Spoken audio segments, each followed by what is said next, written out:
well-functioning society. It encompasses the dedication, commitment, and action of individuals and institutions that work tirelessly to improve the lives of citizens in a sustainable manner. Today, a large number of IIT Delhi alumni are civil servants in the country and are contributing to nation building.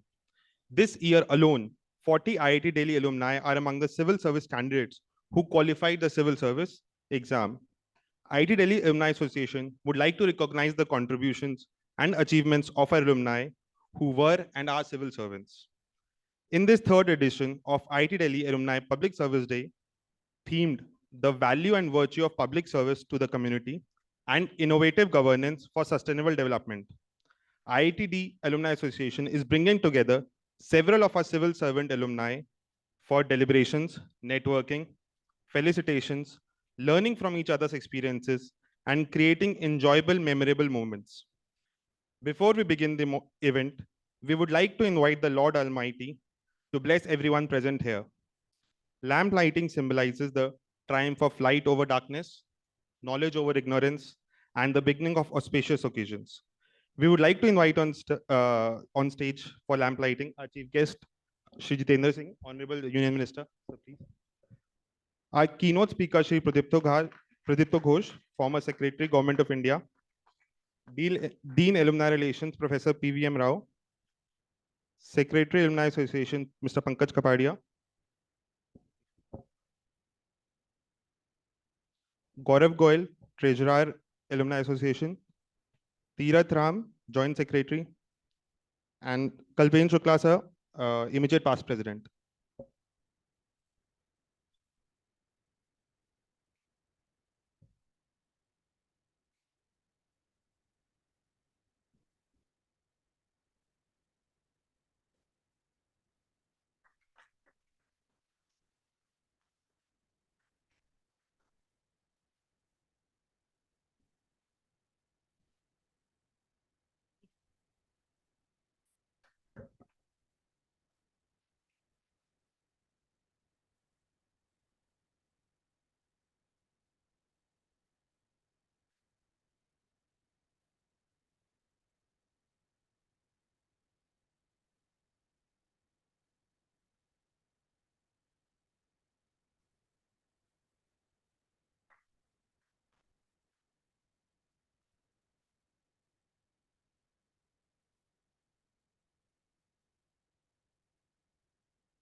Thanking the Lord Almighty for blessing the event and everyone present here.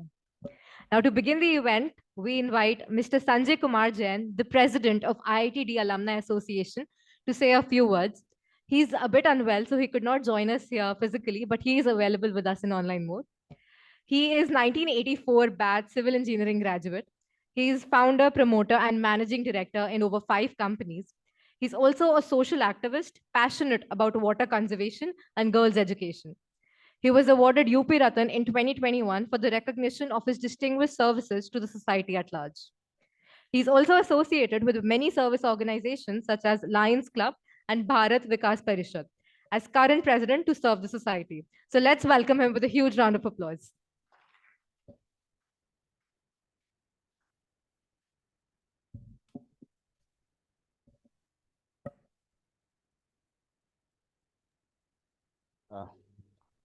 Thank you for the introduction. In fact, for last 39 years... Sir, you are not audible. Can we check? I will check it. How it is possible?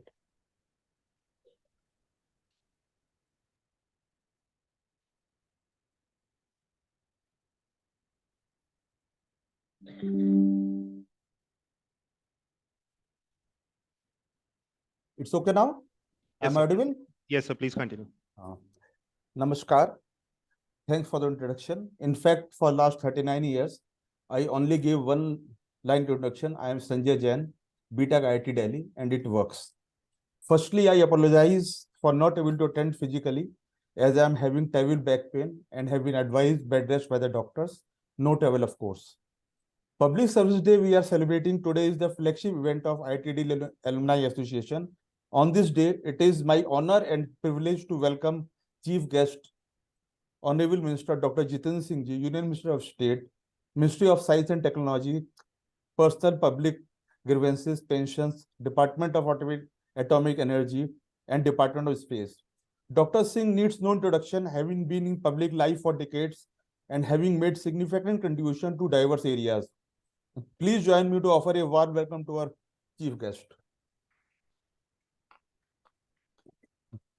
I extend my warm welcome to Professor P.V.M. Rao, Dean Alumni Relations, keynote speaker Mr. Pradipto Ghosh, IAS retired former Secretary Government of India, and panelist Mr. Rajiv Yadav, former Secretary Government of India, Mr. Apur Chandra, IAS 1988 batch, Secretary INB, Dr. Jadeep Mishra, ICAS 1990 Additional Secretary and Financial Advisor, Ministry of HFW, Mr. Love Agrawal, IAS 1996 batch, Resident Commissioner, AP1, Government of Andhra Pradesh, Mr. Manoj Dwivedi, Additional Secretary, Government of India, Mr. Pushpendra Singh Rajput, IAS 99 batch, Additional Secretary, who will be moderating the session. I also welcome all our civil servants who have joined us physically and online also to show the solidarity with their alma mater, my colleagues, faculty members and students. मैं एक बार आप सभी का फिर से बहुत बहुत स्वागत करता हूं आज के इस प्रोग्राम को ग्रेस करने के लिए. The theme of today's session is the value of virtue of public service to the community and innovative governance for the sustainable development. Civil service form the basis of government.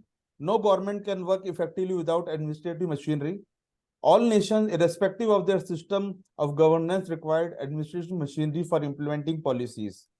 Civil servants are responsible for implementing laws and policies of the government by carrying laws. It regulates the behavior of the society. The ideal of the government may be very popular. The plans of the national development may be extremely progressive, and resources of the country may be abundant. But without civil services, nothing much can be achieved. Efficient civil servant can avoid waste, correct errors, limit the consequences of incompetence while implementing laws and policy. A civil servant is required to execute his responsibility with integrity, compassion, accountability, objectivity, and selflessness. Niswart bhav se. And their Karmyogi have been doing wonderfully over the years. During the last decade, our growth has been phenomenal. We are likely to be one of the few major economies that may reach closer to meeting its individual targets of sustainable development growth. Despite all volatile geopolitical conditions and uncertainties, I am confident that India shall emerge stronger and more stable as we move forward. IIT alumni have excelled and joined civil services with flying colors over the years, and they have attained top position with their hard work and passions for national building. The data of last 2 years shows that more than 60 of our alums have joined civil services. As IIT Delhi Alumni Association, is a matter of joy to facilitate our civil servants, our alma mater, of our alma mater, and convey them that we are proud of you. Now it would be a pleasure to hear the experts on how they see the upcoming challenges and management of the issues. I shall close my remarks. Thank you once again for gracing the occasion. Jai Hind.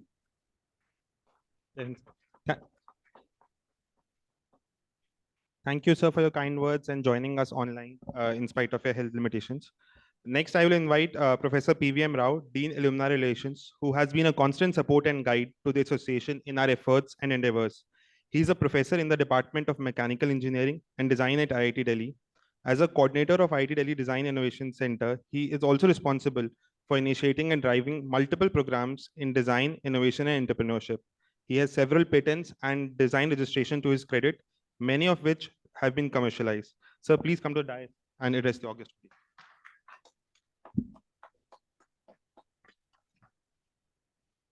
Firstly, good evening to everyone.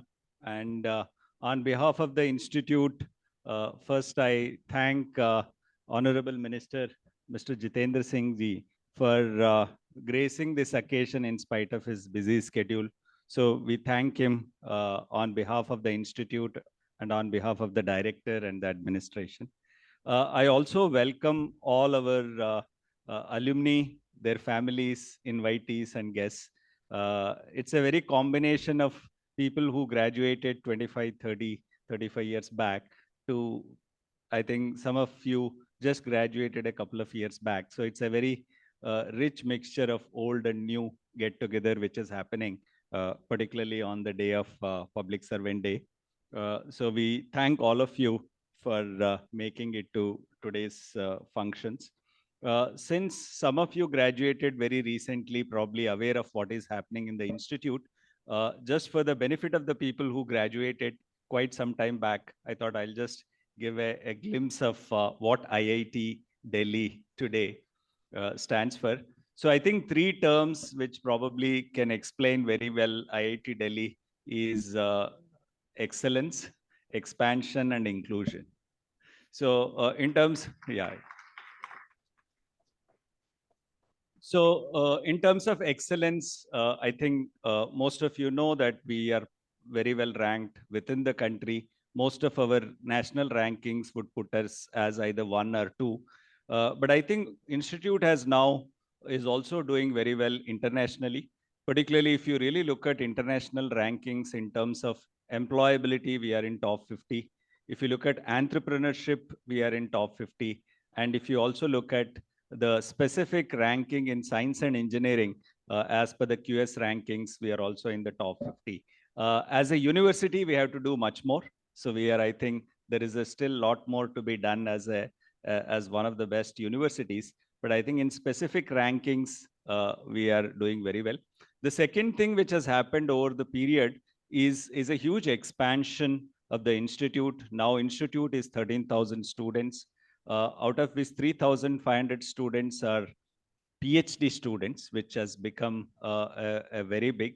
The institute has also grown geographically. We have 2 satellite campuses in Haryana, one in Sonipat and another in Jajjar. Both are being actually coming up very fast. Maybe in another 5 years, you will see a lot of activity happening in both the campus. And this year, we also started a campus in Abu Dhabi with the help of Government of India. And I think the campus is coming up very fast. And our first master's program in climate, energy, and sustainability is starting this December at Abu Dhabi campus. And Institute has also grown, particularly in terms of, I think now it's very inclusive university. I think when many of you graduated, we had a very poor gender balance. And now every 4th student on the campus is a female student.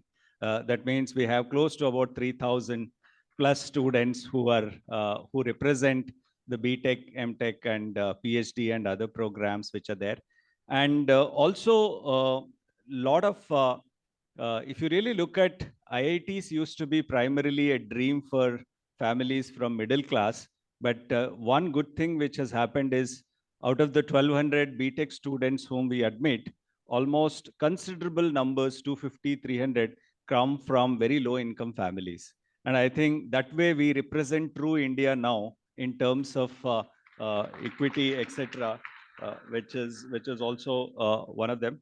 And we also have large number of students with disabilities now in the campus who get the same opportunity to be educated. But I think as we are expanding and also diversifying, there are also many challenges. And to cope up with these challenges, alumni have come in a very big way. And in every aspect, whether in terms of scholarships, whether in terms of infrastructure, whether in terms of advising, mentoring, I think in every sphere, we have a support of alumni. And alumni has now become an integral 4th pillar of the institute, participating in almost every activity. And many of you may not know, we interact very closely with most of the civil servants. Maybe individually you may know, but may not be as a collective. I'll just give maybe 1 or 2 examples. So our IIT, basically IIT Abu Dhabi campus was successfully started because we had our ambassador in UAE as our IIT Delhi alumni. who actually facilitated. So Sanjay actually played a very important role in not only seeing that IIT Delhi does, but very successfully. Mr. Rajesh Agrawal, who is supposed to join today as Secretary of Empowerment, I think he's probably on his way, helps in multiple ways in institute. Since we also have a lab where we develop assistive technologies for disabled, he has in last 1 year visited at least half a dozen times, which is not very common for a secretary to visit an institute and advise. And he has thrown up so many challenges for students and faculty to address and has supported in all the activities.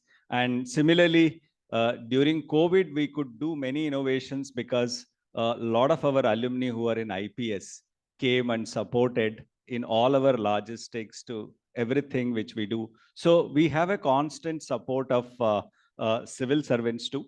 But I think the two major challenges for institute now is aging infrastructure and also to give the same experience to the new generation of students which you had. And I think that's where we see greater role of alumni. Just to give an example, institute is planning about infrastructure building of about 2,000 crores, and of which about 500 crores are primarily reconstruction of 5 hostels. And we are expecting that all the hostel building will happen from alumni and not from the government resources. So, and I think, in other way, it's a very interesting time, and we look forward to basically, I think, interaction in both ways. I think IIT can help you in your day-to-day activities, and we also receive all your support in advancing the institute. Thank you.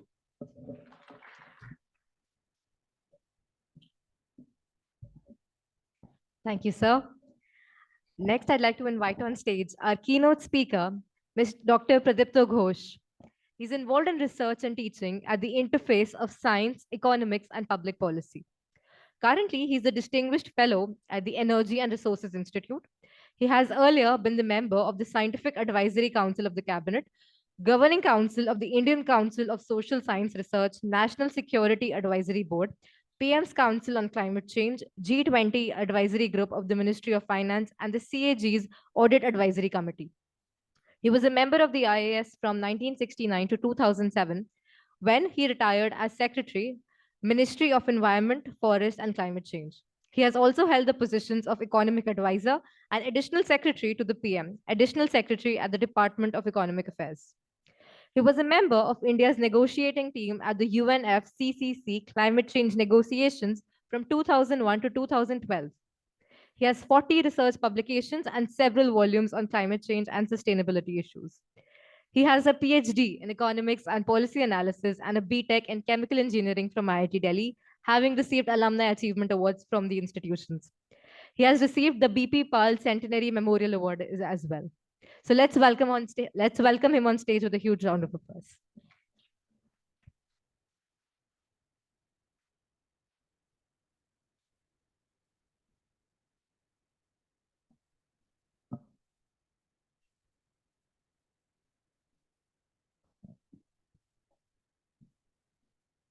Honorable Dr.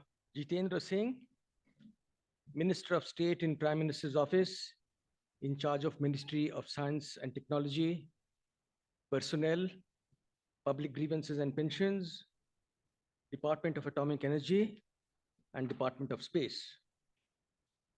Professor P.V.M. Rao, Dean Alumni Affairs, Mr. Sanjay Kumar Jain, President IIT Delhi Alumni Association, Mr. Pankaj Kumar Kapadia, Secretary IIT Delhi Alumni Association, and Mr. Gaurav Gobil, Treasurer of the IIT Delhi Alumni Association, and my friends and colleagues. IIT Delhi has come a long way from 1968, when I mentioned to my teachers that I planned to appear for the civil service exam. There was much disapproval of the idea. For many years, it seemed that IIT faculty valued placement of students in reputed universities for graduate studies, and in MNCs highly in relation to placement in India, whether in the private sector or government. This felicitation ceremony indicates that this mindset has changed. I feel gratified.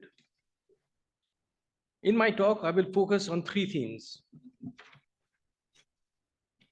First, why should engineers join generalist civil services? Second, why should fresh IIT graduates prioritize the civil services over some other conventional career options? And third, my suggestions, advice, whatever, to our younger civil service colleagues. So let me turn to the first question. Why should engineers join generalist civil services? And this has been a favorite question in the civil services exam viva voce, where generations of IIT students have been tormented with this question. So I'm afraid I'll have to give a slightly long answer to this. So to answer this, I will have to go into some ancient and more recent history. In Plato's The Republic, a foundational work on governance in the Western world, Socrates is asked by a young man, Thrasymachus, whether the just can be happy. Socrates gives a long answer to the question, concluding ultimately that justice requires that let philosophers be kings and kings philosophers, and that philosopher kings can indeed be supremely happy. However, there's a catch. They will have to live lives of total detachment from material desires and kinships. What did Socrates mean by philosopher kings, rulers in a republic, not a monarchy or aristocracy, whom he termed as guardians? He had in mind persons who were specially trained to be rulers, their education comprising primarily of what today we would understand as theoretical physics and pure mathematics. This education in particular, he believed, would enable them to see the general in the particular and the particular in the general, which would enable them to govern with justice. Now, we are all aware of the conventional wisdom, at least till recently in India, that the appropriate education for civil servants is liberal arts, history, literature, political science, and so on. So how does this notion arise in the face of Socrates' prescription for the education of guardians, since the Indian civil service was otherwise modeled by the British on the lines of the Republic? Let us fast forward to more recent history.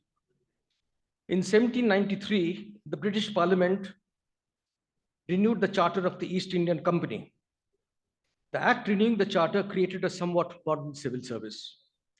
Company directors would nominate young men to the company's service, such nomination being usually based on family and political connections. However, this arrangement was not altogether perverse. The directors had skin in the game, that is, a strong long-term pecuniary interest in the fortunes of the company. And they were there accordingly. Their nominees were not the dumbest of the unemployed aristocracy.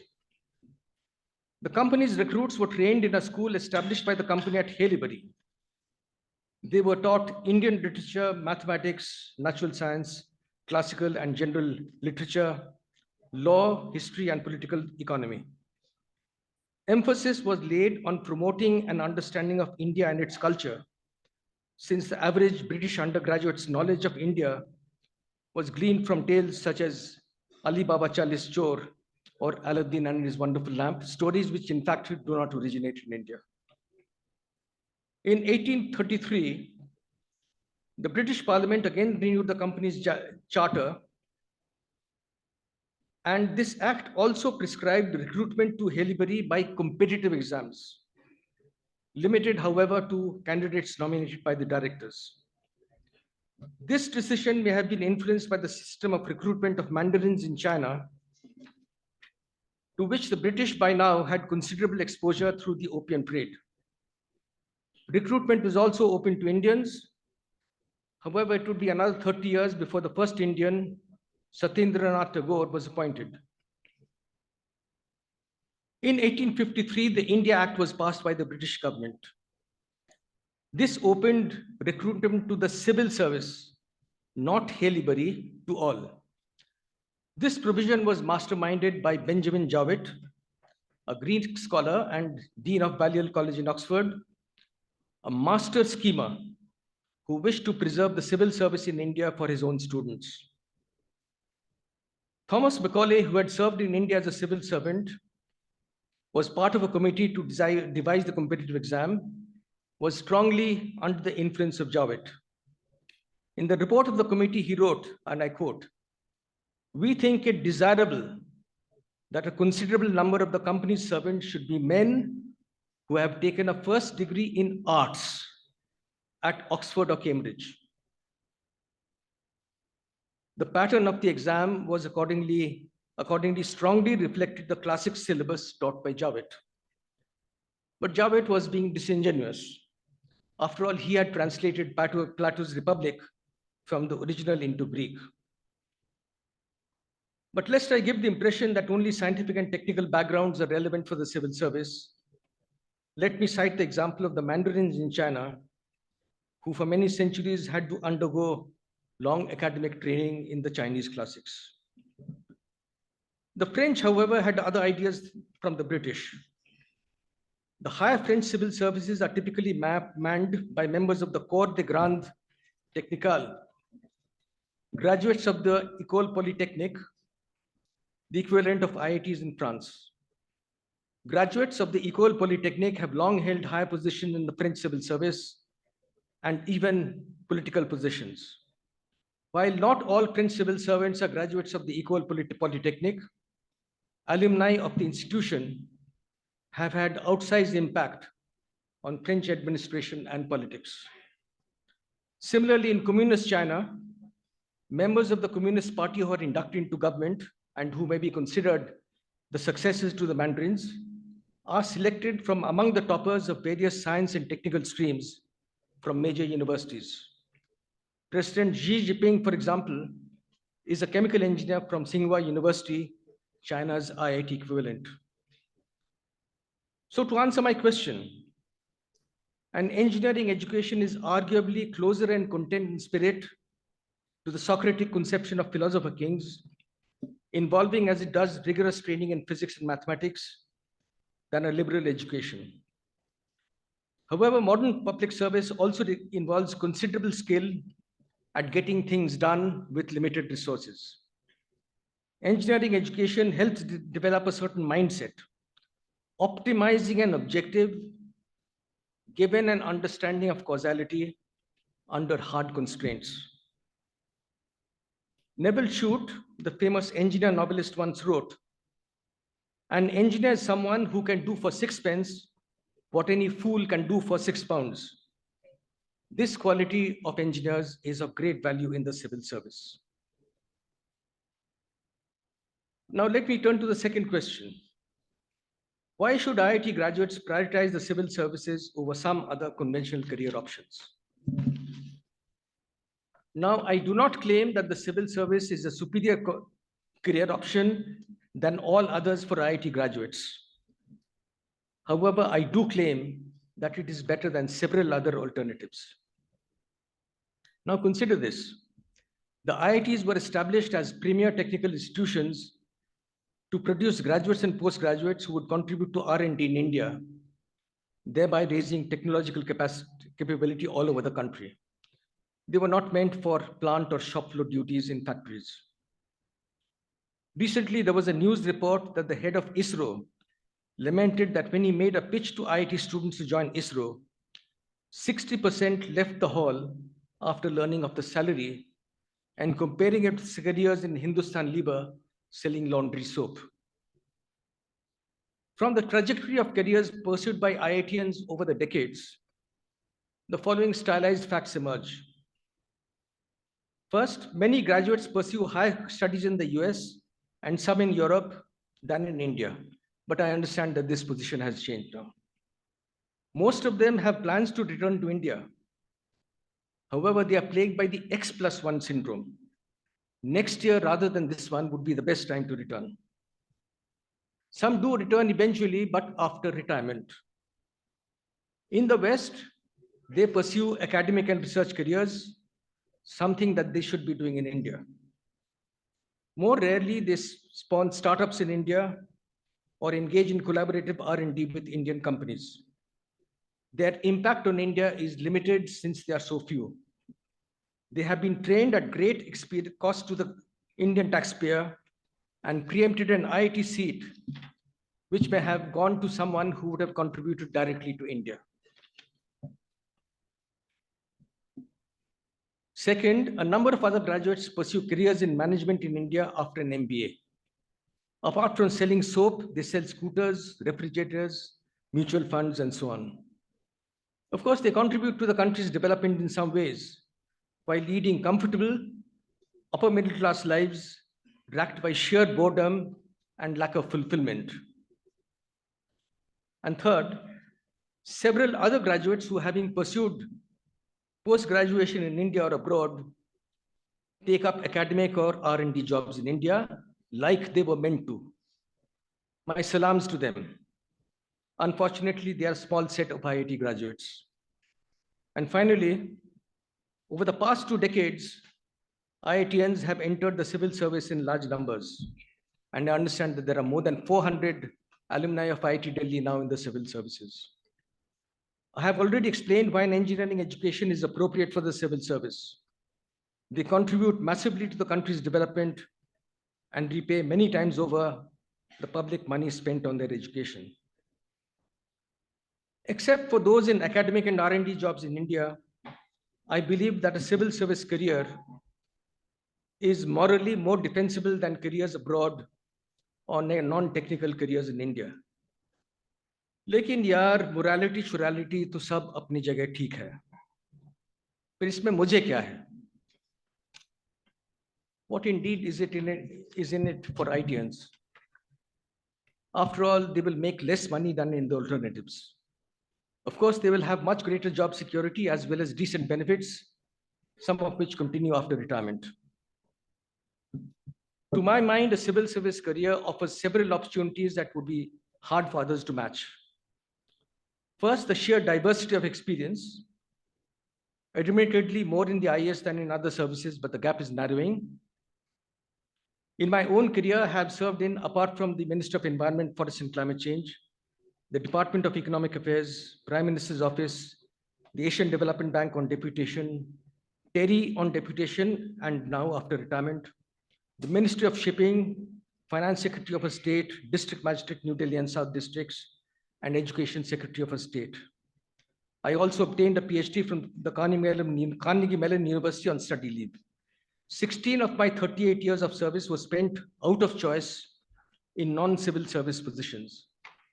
This is a spectrum that is open to anyone who comes to the civil service. And I don't believe that my experience is particularly atypical. Second, the scale of potential impact that one can make from the level of a district to a state to the whole country, and in some situations, for example, the multilateral negotiations on climate change or biodiversity or international trade, the whole world. However, one must consciously seek to make a positive impact in each position. Third, the scope for creativity. Public administration in India is crying out for reform in every sector. Health, education, urban planning, corporate governance, the environment, internal and external security, public finance, energy, agriculture, infrastructure. The list is endless.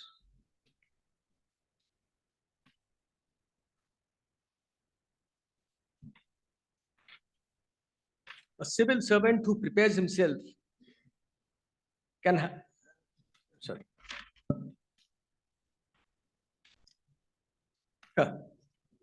Yeah, I'm just finished. A civil servant who prepares himself can bring about huge change in society for the better. He will live to see the results. Believe me, you will not starve in the civil service. At worst, you will count in the lower upper middle class. But you would have social standing and respect, which many HNIs do not have. But above all, you will experience immense fulfillment. Now, finally, my suggestions to the younger colleagues. Age gives one the right to advise all who cross one's path, and I'm no exception. So let me offer some suggestions to the younger colleagues who have set forth in the civil service. Post-retirement civil servants are reputed to have eye disease. Every sentence is prefaced by I. To the extent possible, I will try and avoid this syndrome. First, plan your career. There is a large element of randomness in one's postings. However, within limits, one's career trajectory can be planned. The first few years are for you to accomplish mastery of your trade, whether it's STM or DM or ASP, SP, and so on. In these years, you will develop a long-term reputation for efficiency, integrity, and empathy. No position of serious responsibility is ever given to an officer of poor reputation. Pay attention to detail. Learn from the mistakes of your seniors as well as your own. Your reputation depends not only upon what your seniors think of you, but also your juniors, public representatives, and members of the public. Second, the job content at levels below Joint Secretary in the Government of India and equivalents in the state and other services is almost wholly about implementation. At the Joint Secretary level, there's a sharp turn to policy making, even while you still have sufficient implementation responsibilities. Your training in the service academies prepare you for implementation roles. They do not actually train you for policy making. The various in-service training programs raise awareness about policy issues in different areas. They do not give you the deep analytical skills required for policy analysis. For this, you need to undertake higher studies, at least at the master's and possibly at the doctoral level in the relevant policy fields. The government has generous provisions for study leave. As IIT graduates, the doors of the most prestigious institutions worldwide are open to you. Avail of these opportunities. At the policy-making level, you can no longer be a jack of all trades. You need to specialize. Increasingly, such skills are being recognized as of great value. You need to identify and prepare yourself for a field that is close to your heart. Health, education, environment, culture, public finance, whatever. Seek out positions in your field. If no relevant position is immediately available in your cadre, seek one outside the government. The service rules permit one to be deputed to a variety of organizations, provided that they are not explicitly for private profit. For example, research institutions, industry associations, universities, international public organizations, so on. Okay.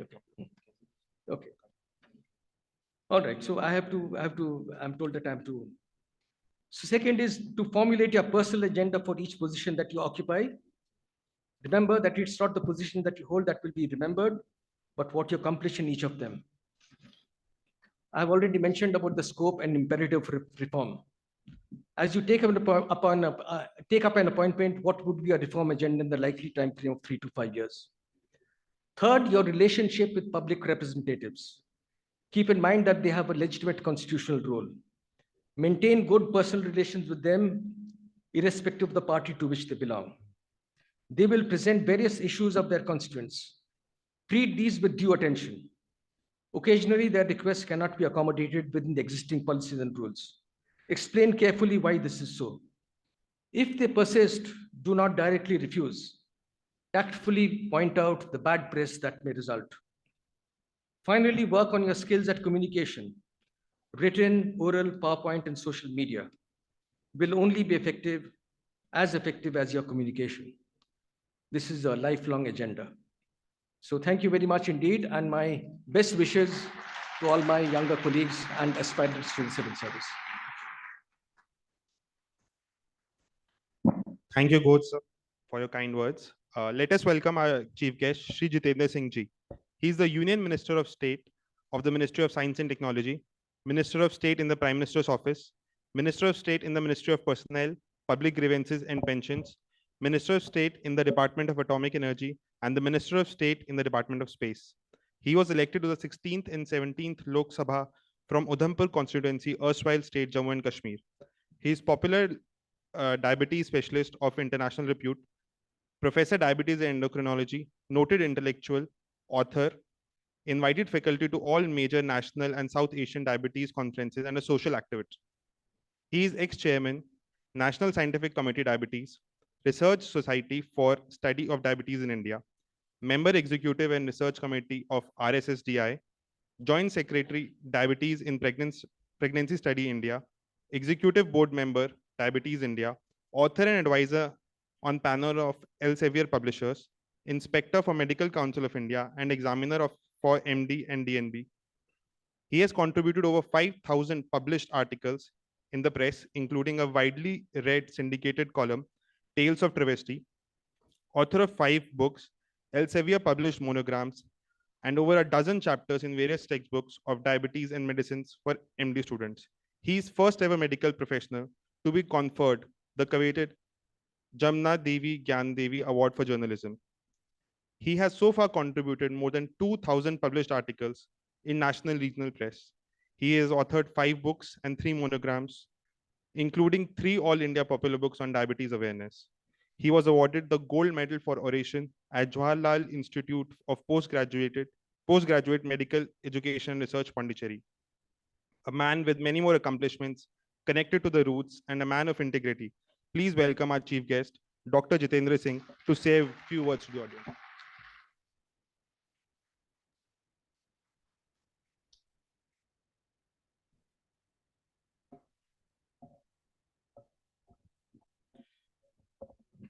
Thank you.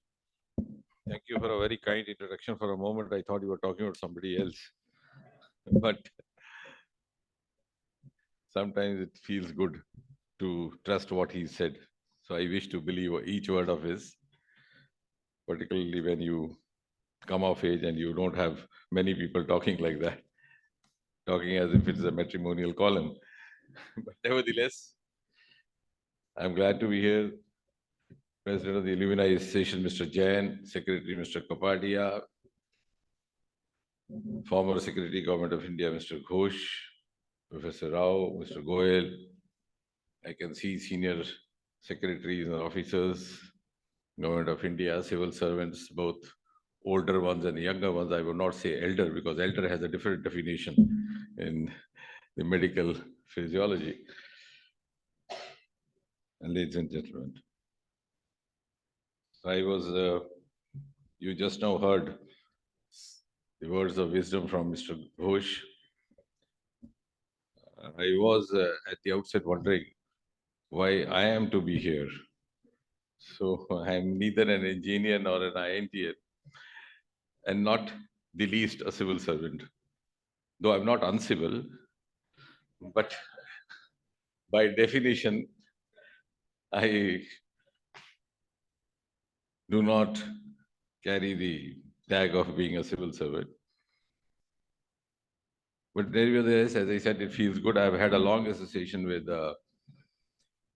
IIT, both IIT Delhi and otherwise. In fact, I've been visiting this campus ever since 70s because my counterparts were here and I was in the institute. So as a youngster familiar with all those places,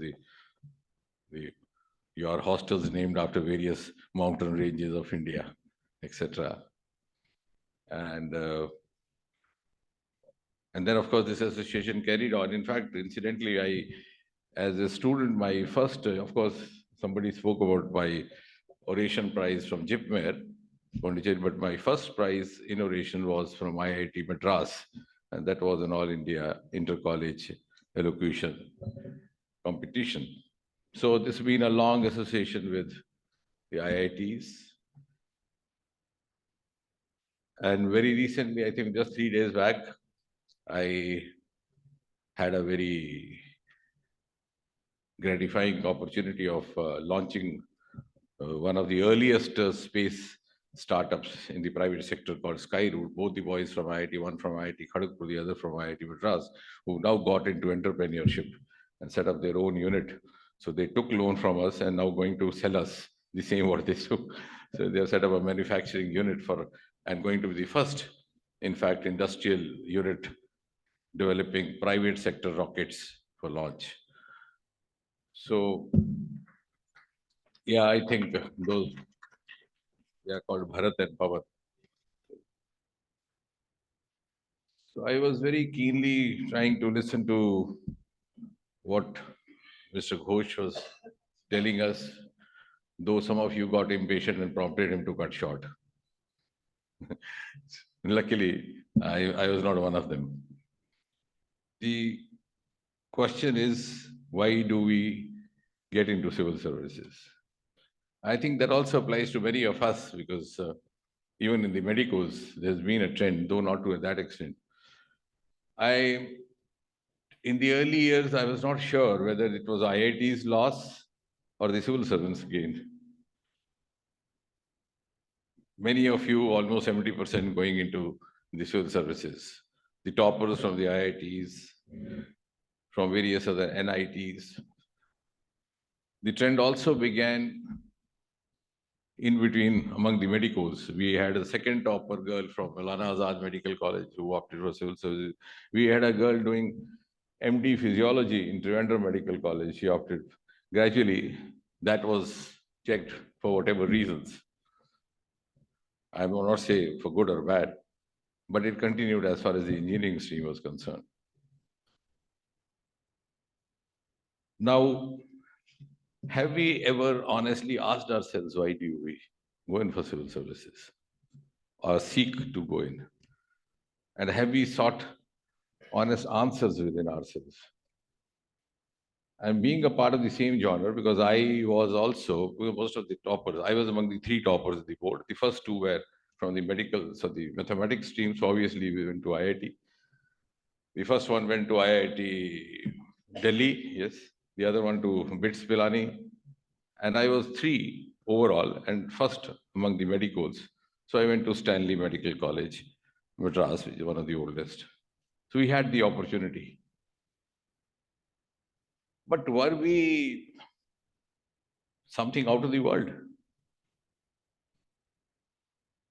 And same lot of us also then qualified who sought to do so for the civil services. As a researcher, I once suggested if you do, and I did in fact for my batch, if you do a retrospective research of 25 years of the career of you and your counterparts, you will find that most of us, most of you, have been toppers, or almost in the merit list right from the beginning. You were meritorious in class 10. You were also in class 12. Then also when you sorted for JEE or you sought for NEET for medical. And then suddenly you one day saw the civil services advertisement and you went in for that too and you could make it that. Because honestly speaking, though sounding little impolite, we are habitual crackers. We are not the most intelligent. Because over a period of time, you get a knack. In fact, even in the public school, which the Prime Minister the other day went, Cynthia, I still have the honors board of being the best student in studies, best boy in study. So most of us have been in that merit list, and then we develop that knack.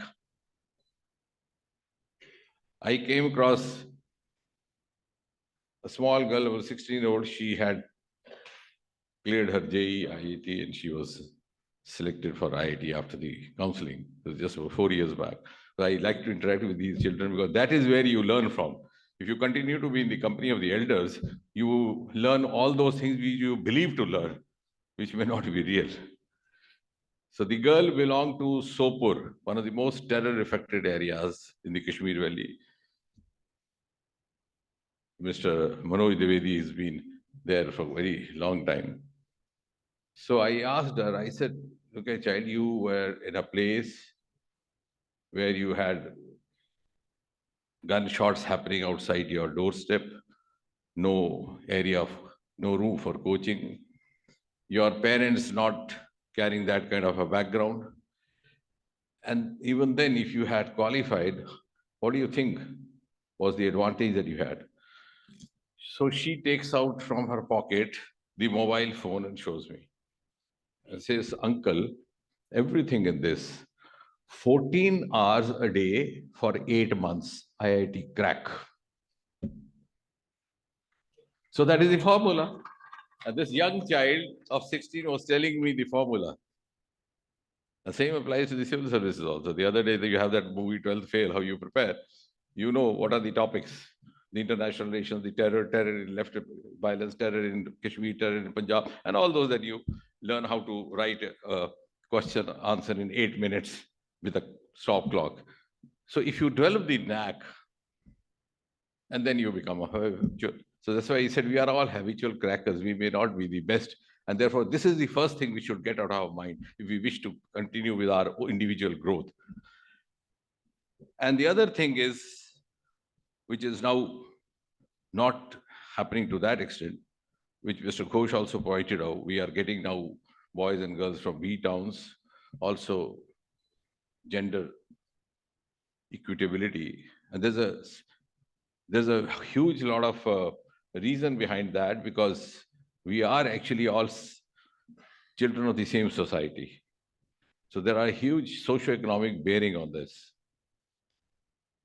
If I appear for civil services, when I see an ad, if I was just out of an engineering institute looking for a suitable job, here I had the prospect of a secure, entitled 4 decades of life. So that would entitle me to a job with a timely promotion and a huge, huge fat dowry matrimony. So everything in a package. And same way, how we stopped doing in this, I mean, we really made an effort to stop this trend happening in medicos, because there too, a youngster who is struggling in his internship finds a long, path which is tedious. He's to go through a senior residency, then apply for specialization. These days, MD is also not enough. You go for DM. And there, if it is a boy, then he, by the time his peers get settled and start moving in all big cars, and he finds himself lost out. If it's a girl, her parents start putting pressure for the other reasons to get married, etc. And here you have an easy option to deviate from where you started. So we have a huge socio-economic reason also. It's not absolutely by aptitude or choice. Let's first admit that. And now the change has happened is because of precisely the reason was the girl taught me that everything available in mobile. Earlier on, we had difficulties of accessibility of literature, accessibility of the reading material. For example, when I did my thesis, I was told you would find this in a book which is available in British Council Library. When I went to the British Council Library, they said, yes, indeed, but the British Council Library of Calcutta has taken away this book, so it's gone there these days. It's no longer the problem now. So it's become accessible, affordable. And that has, in a way, created democratization of your training aspects, and also the kind of gender equitability which was being mentioned by Mr. Ghosh. But nevertheless, I think what we should take pride still is that, or whatever said and done, now talking about IIT and while in the campus of IIT, once an IITian is always an IITian. So even in the civil services, so I'm glad that means you have forgiven me for what I said before. I was feeling a little guilty of being a little impolite, so I thought I would with you. So when you take pride, which means that it gives you an entitlement even among civil servants. So among civil servants, you introduce yourself as an IITian. Among IITians, you introduce yourself as civil servants. Because you have understood very smartly the advantage of doing so. And that applies to all of us. But nevertheless, IITian is a global benchmark. And it's a sustainable benchmark. It has sustained over the years, beginning from the early 60s, Mr. goes back till now. And even in the age of startups and the new avenues, it continues. And I think you have a huge role to play in the years to come. And even though, as I said, about 70% of even the civil services, we still have engineers. Earlier on, my view was slightly different. In fact, I felt a little hurt when I found some technocrat or a medico leaving the prestigious seat. And then, I would say, what have you done to the one who could have actually availed of this seat and made it till the last leg? You used it and come back to the other. But over the years, as one grows older, the tendency to challenge comes down. So I found a good reason in that also. And I think that's also particularly after Prime Minister Modi came in. A whole lot of our new schemes, our new flagship programs are technology driven. And the officers sitting here would bear me out. And that is where the technology temper and the technological aptitudes and technological advantages can add value to the delivery of civil services. So I think that is one good reason that we can find now of having more and more of technocrats, not necessarily IITians, but of course, including IITians or maybe priority-wise IITians into the civil services. And also because India no longer is now picking up cues from others. We are actually offering cues to others. Gone are the days when the rest of the world didn't think of India dabbling into areas like clean energy or climate concerns or green hydrogen. They thought this was beyond our comprehension, beyond our understanding. But it's not so. Today, we are laying down the targets, net zero by 2070. So we who say so. We are the ones who are coming out with green hydrogen. The first indigenous green hydrogen bus is already rolled out by one of our CSIR labs in Pune, the National Chemical Laboratory. And therefore, this is a time where this technology background civil servants can actually contribute positively if they get out of the mindset of entitlement and get into the mold of being good deliverers. And that's because this is one of the best times happening. Best times happening for India, best times also happening for most of the technology and innovation-driven citizens. We have a startup boom. We started just by about 350 startups before 2014. We have more than 1 lakh today. We have grown up in global innovation index from 81 to 40. And we have success stories which are being emulated by the world. One of them is, for example, the vaccine story. Now, and I'll tell you in a few minutes why I am talking about vaccine to engineers.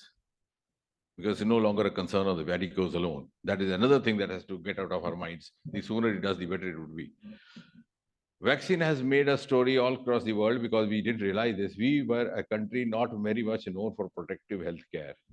Even if we fell sick, we waited for a few days for the natural prognosis to happen. So if you got well, your mother's Ashirwad. If you didn't get well, then Pishle Janam ka karam. So both ways, you had found your own self-counseling options. The same country, which was not much known for therapeutic healthcare, has today become a leader in preventive healthcare by gifting the world with the first ever protective DNA vaccine against COVID. And that is what has given India a lead. That's one of the success stories. And it's not done only by the medicos or the biotechnologists, it's done equally as much by the engineering technologists involved in this research. The trials were conducted nearby in the Faridabad Translational Health Institute. The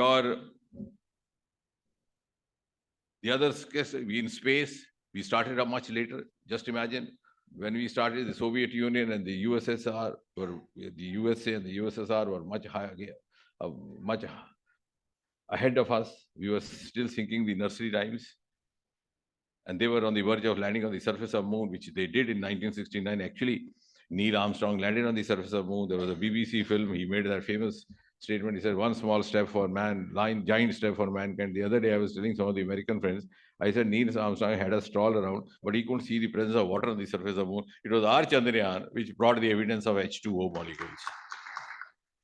Which means we had the talent, we had the equipment, we had the potential. We didn't have the kind of milieu, enabling value, because we were devoid of sources. You must have seen the pictures of Sarabhai carrying a launcher on the carriage of bicycle. Now the space sector has been opened up for the private players, and within 3 years, I was talking of the Sky route, and we have more than 150 startups. We are now offering cues to others. Our Chandrayaan landing on the South Pole is sending back the inputs which the rest of the world is waiting to share, though we have not yet shared. And that also gives it an equalizer as far as the gender is concerned. Our Aditya mission is being headed by a female director called Nigar Sharji. And in the times to come, we are going to have a huge dependence on the space economy as well. So new areas have opened up in the last 10 decades, which have given us a huge privilege as well as a responsible role to play. And you saw with the success of G20, with all these senior officers being over there, India has been accepted as a frontline nation. Modi is one of the tallest leaders. And the world is now ready to be led by us. So the question is, are we ready to lead the world? So now the times are optimal, but the challenge is also huge. So it's both ways we can avail of it. We are already the fifth economy. The world is now begun to evaluate us. When it's a yoga day, it's our suggestion, they observe. It's a millet day, it is suggested by India and they observe. We have some of the programs run by these senior bureaucrats like Swamitva. I think if they were not engineers, they would not have been able to carry out that effectively as they have done. The mapping is now totally technology driven with the drones and the space technology, and the government is equally supportive. The space technology has been opened up. The drone regulations have been earlier on what is happening. The same IIT, we had one of the drone groups because the condition was that you have to develop in the research premises. So clandestinely, they would develop here and use it for commercial purposes. Everybody knew. Even those who had imposed the regulations knew that. But we've got rid of all those unrealistic regulations. And the results are there that we have programs like Swamitva and likewise, we are now in a position to be. So therefore, I think the role of IIT Alumni is now to be both the active players in India's growth story as well as the passive players. And you would say why I'm saying the two contradictory terms in the same breath. And I'll explain in just 1 minute before I'm prompted to shut up, as you really speak. Because I know the boys are always impatient. There are other better things to do than the elder ones. Active because you are rightly or wrongly looked up by the society as the best brains. As I said, we may not be the best, but we have been conferred with that title because we have successfully cleared all those exams, which are good in the Indian parameters, which are not so maybe in the West. Also, we are among the recognized as the expert brains, and we are also among the more progressive technology savvy minds. And therefore, it gives us an active role to offer leads to the others, to offer cues to the others. And when I say the passive role, I would say that we have also to be, as members of the society, playing the roles of the citizens who can motivate without intimidating. So without being unconsciously intimidated because of your IIT tag or the AIMS tag, you could motivate, because for the wholesome growth of India, let us admit with an open heart, the contribution of the non-IITian and the non-AIMS is as much as that of our IITian. And that is proven even by facts and figures, because we as students of science were taught not to speak without evidence. The evidence is there in the form of the agri-tech startups. Fortunately or unfortunately, when we talk of startups, we talk of IITians, we talk of IT, because this concept came from West, landed in Bangalore, which was technology savvy. But our exclusive domain is the Himalayas.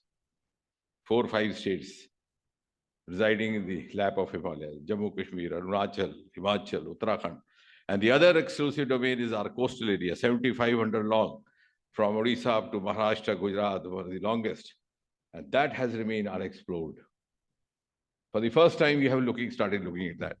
And I wish to share with this audience, we have 3,000 agri-tech startups making millions, lakhs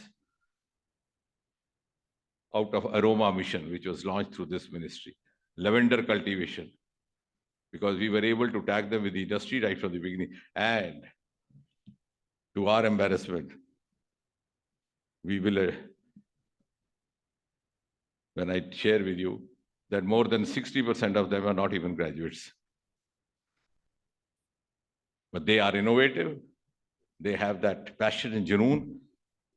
They have been offered the hand-holding by the government, and they have picked up the skill because they could see the profit coming out of that.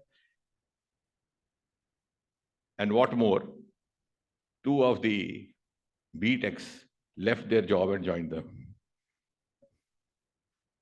The corporate job. So I asked them, कि आपको क्या हुआ साहब? हमने सोचा कि सुबह 8 बजे से रात को 9 बजे तक कंपनी की नौकरी करते और ये हमसे आधा पड़ा हुआ लाखों कमा रहा है. So why don't we go there? And I said, very nice, because you will be able to add value because you have the technical knowledge, because I said, definitely the education will always be of a benefit. And few days later, I found another boy, MBA, who was their, paying guest partner. Both these boys from Bangalore. He also left. I said, now what have you come for? He said, I'll do the branding for them. So what I'm trying to say is that we have to admit very humbly that we have a huge lot of domain of startups which may not be requiring as a prerequisite a very prestigious degree. But yes, those of us who have had the fortune of going through these technological advanced trainings or grooming could be of adding value to them. So it is our responsibility to passively motivate them without intimidating them. And now that we also have the new education policy, which makes it much easier. Earlier on, why this happened? Why, for a subconscious sense of entitlement, I went for a CSE exam when I saw an advertisement, though my heart might have been in the medicine, because I had very limited choices. I too needed to have a career. I too needed to have a motor car like my peer,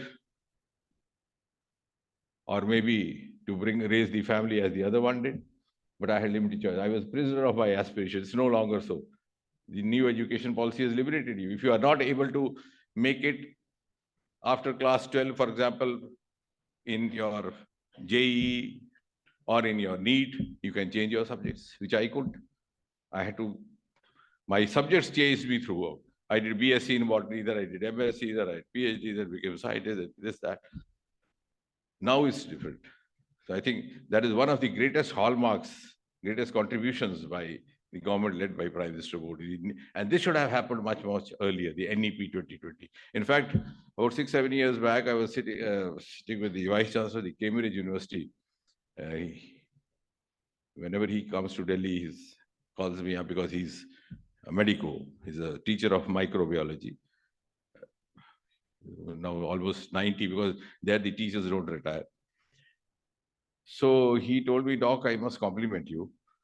My university would close down if I didn't have students from India, because all my PhD is filled with Indian students. So when he walked out after a cup of coffee, I asked the colleague sitting there, I said, was it a compliment or otherwise? He said, what do you mean? I said, in his country, a boy or a girl would take a PhD only if he has decided to spend the rest of his life there. But in my students go there for a trophy. You can get a PhD in biotechnology and come back and become a general manager in a computer firm. And both ways win-win. The owner of the computer company, with his morning walker friend, say, "Maine Cambridge ka PhD manager rakh liya." And your wife is happy because you are getting a fat pay packet. So that mismatch of our priorities is also going to be taken care of by some of the new reforms which have happened. And therefore, I think important would be for all of us to help the society change the mindset. the mindset from the Sarkari Naukri to all these new avenues. Otherwise, we will not be able to optimally make use of that. And before I end, as I said, why should I be talking about vaccine to engineers? Because the time has come, if we have to grow beyond this, we can't grow in isolation. The age of silos is over. We have to have a synergized approach. Already we are processing proposals for setting up medical school. One possibly in IIT Kanpur, that might happen later, but the other one in the Indian Institute of Sciences in Bengaluru is already taken off to some extent. Because even most of the medical treatment is happening through technical experts these days. I have in my constituency a clinic called Doctor on Wheels, which offers telemedicine consultation to the best of the hospitals in the country, to the best of the specialists. But on the ground, it is manned only by 3 young technocrats and all the 3 non-medicals. They connect they do all the investigations, connect to the best of the specialists in any of the best hospitals, and within 40 minutes dispose of the patient. So we have to have a synergized approach, a whole of science approach. As some of you who saw that live launching of Aditya solar mission, when I was asked to make an official announcement, I said the launching was done by ISRO, but the mission was whole of science, because we had contribution from IIT Kanpur, IIT Madras, the Tata Research Institute, some of them, each one of them having contributed one of the other way. So it's going to be whole of science plus whole of government, like vaccine and Swamito coming with the collaboration. And finally, the whole of nation, as you saw in the form of, I said, we don't talk without evidence. You saw in the form of Swachhata Abhiyan, the government there, the science there, getting young girl children rid of so many of the hazards like urinary infections happening in the absence of toilets. And you had a mass movement there. So whole of science plus whole of nation plus whole of government is what the nation awaits us, if we have to make the optimum use of all these advantages that are awaiting us for the next few years. Thank you, ladies and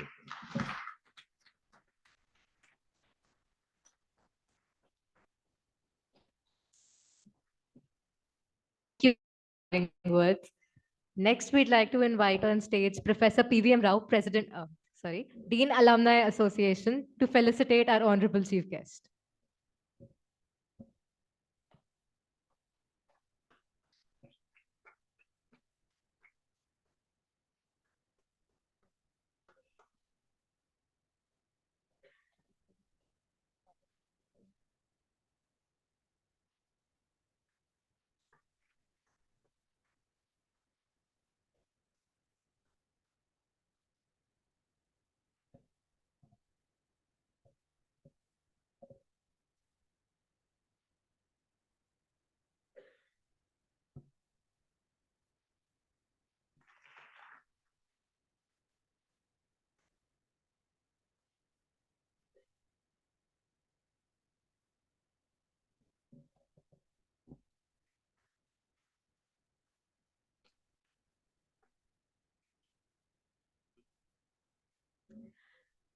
Now I'd invite on stage Mr. Pankaj Kapadia, Secretary of IIT Delhi Alumni Association, to felicitate Pradipta Ghosh, sir. I would request Kalpen sir, our immediate past president, to do this. Kalpen sir, please.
I would like to request all the executive committee members of the IIT Delhi Alumni Association to please come on stage.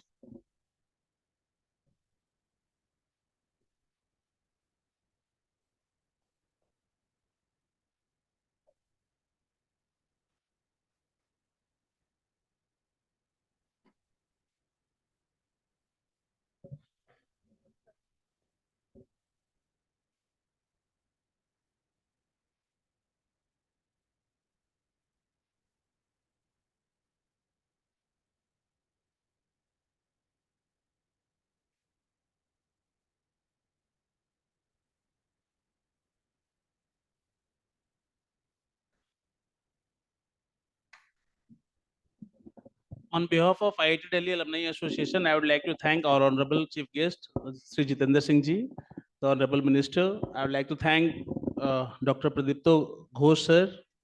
I would like to thank Professor Rao for his time, and I'd like to thank Kalpen Sir for traveling from Mumbai to this place.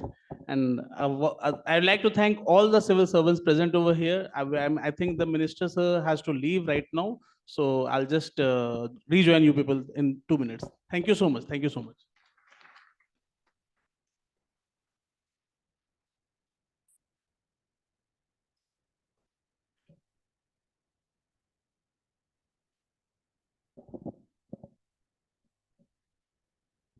Now we move on to the panel discussion for today. We would first like to invite on stage the moderator for the panel discussion, Shri Pushpendra Rajput Ji, IAS, Additional Secretary, UPSC. He's a civil engineer, IIT Delhi silver medalist for the year 1997. He represented state Himachal Pradesh in the GST Council. He was personal secretary to the governor of Himachal Pradesh before moving to UPSC. So let's welcome him with a huge round of applause. Next, I would invite Shri Apurv Chandra Ji. He is currently serving as a secretary, Ministry of Information and Broadcasting, Government of India. He belongs to the 1988 batch of the Indian Administrative Service, Maharashtra cadre. A civil engineer, Shri Chandra obtained his bachelor's degree in civil engineering and master's in structural engineering from IIT Delhi. He has worked for over 4 years as Principal Secretary, Industries in the Government of Maharashtra. Shri Apurv Chandra joined as Director General Acquisition in the Ministry of Defense in 2017 with the mandate of strengthening the Indian Armed Forces by expediting the acquisition process. He took over as Secretary of the Ministry of Labour and Employment in 2020 to implement the labour codes passed by the Parliament in September 2020 expeditiously. Shri Apurv Chandra took over as Secretary of Ministry of Information and Broadcasting on August 2021.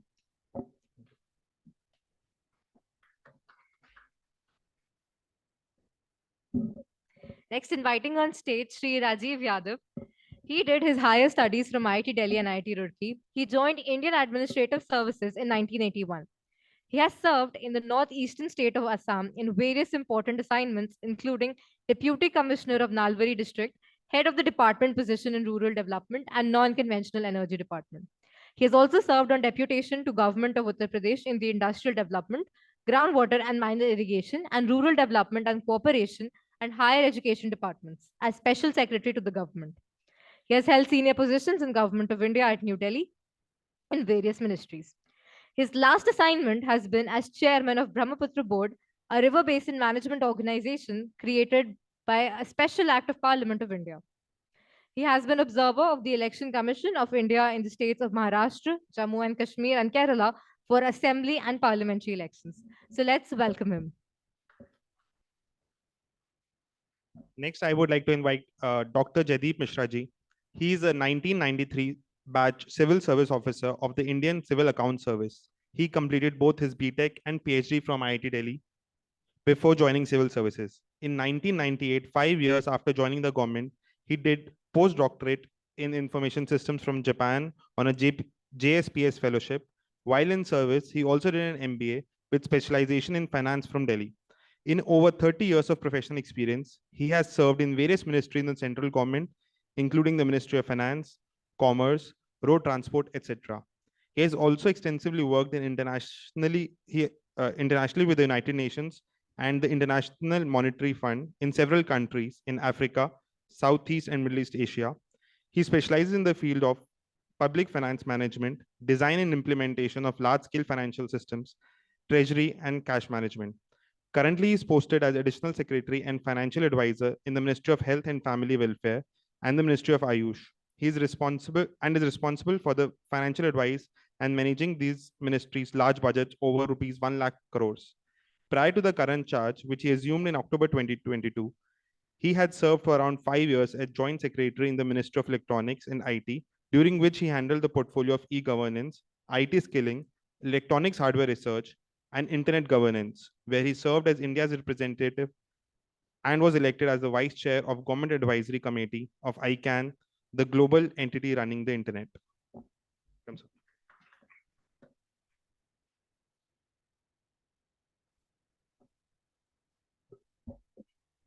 Next, we welcome on stage Sri Love Agarwal ji. He is a senior bureaucrat from Indian Administrative Services from the 1996 batch and hails from the Andhra Pradesh cadre.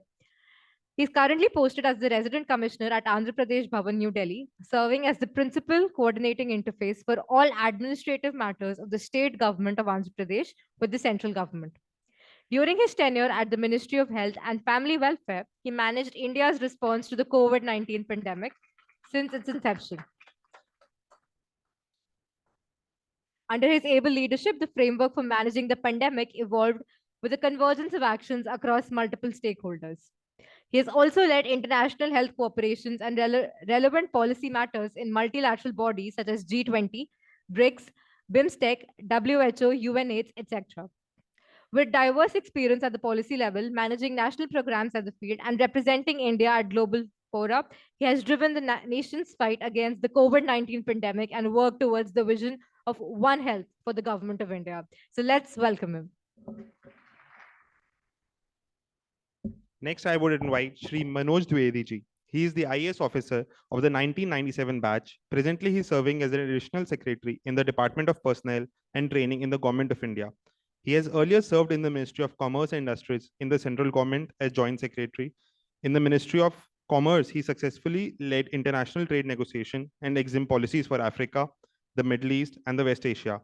Mr. Dwivedi has the experience of working in the field of health, education, IT, renewable energy, environment, industries, and commerce. He has served as a district magistrate in Jammu, Ladakh, as well as Kashmir divisions of J&K. He is an alumnus of IIT Delhi and IIM Bangalore. He has also been to Cambridge University to complete a course. Mr. Manoj is the recipient of PM Award for E-Governance in 2012 and the State Award for Outstanding Integrity and Public Service in 2021. So please welcome on the stage. Thank you, everyone. Now I'll hand over the mic to moderator, sir, Pushpendra Rajpurohit, sir.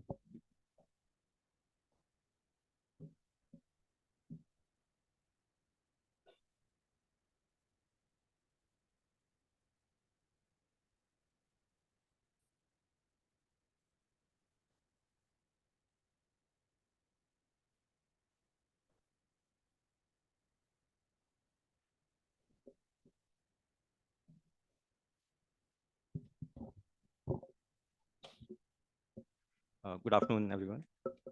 Distinguished senior officers and participants. At the outset, let me thank Alumni Association for organizing today's event and giving me this opportunity to be present here.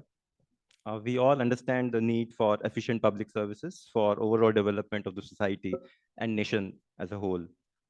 Needless to say that public service requires highest level of values and integrity for effective delivery of services. And we all have seen with time expectations and need of the society changes, and especially in today's context, when young generation expect the services from government to be delivered in a convenient and timely manner. So I think in that context, today's topic is really relevant, value and virtue of public services to the community and innovative governance for sustainable development. Just briefly, in previous session, Ghosh sir started how the services started from East India Company's time, and then Britishers came in. So at that time, recruitment to civil services was at the age of 15 or 16 years of age.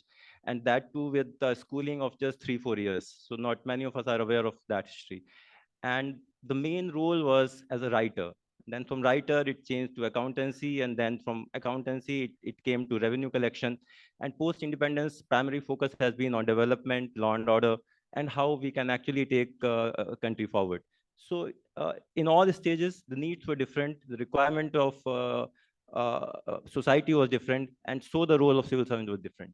So with these words, I would like to request distinguished panelists to maybe what we can do, probably each one of us can explain sometime, and then, so I will request Shri Rajiv Yadav sir to initiate, and then.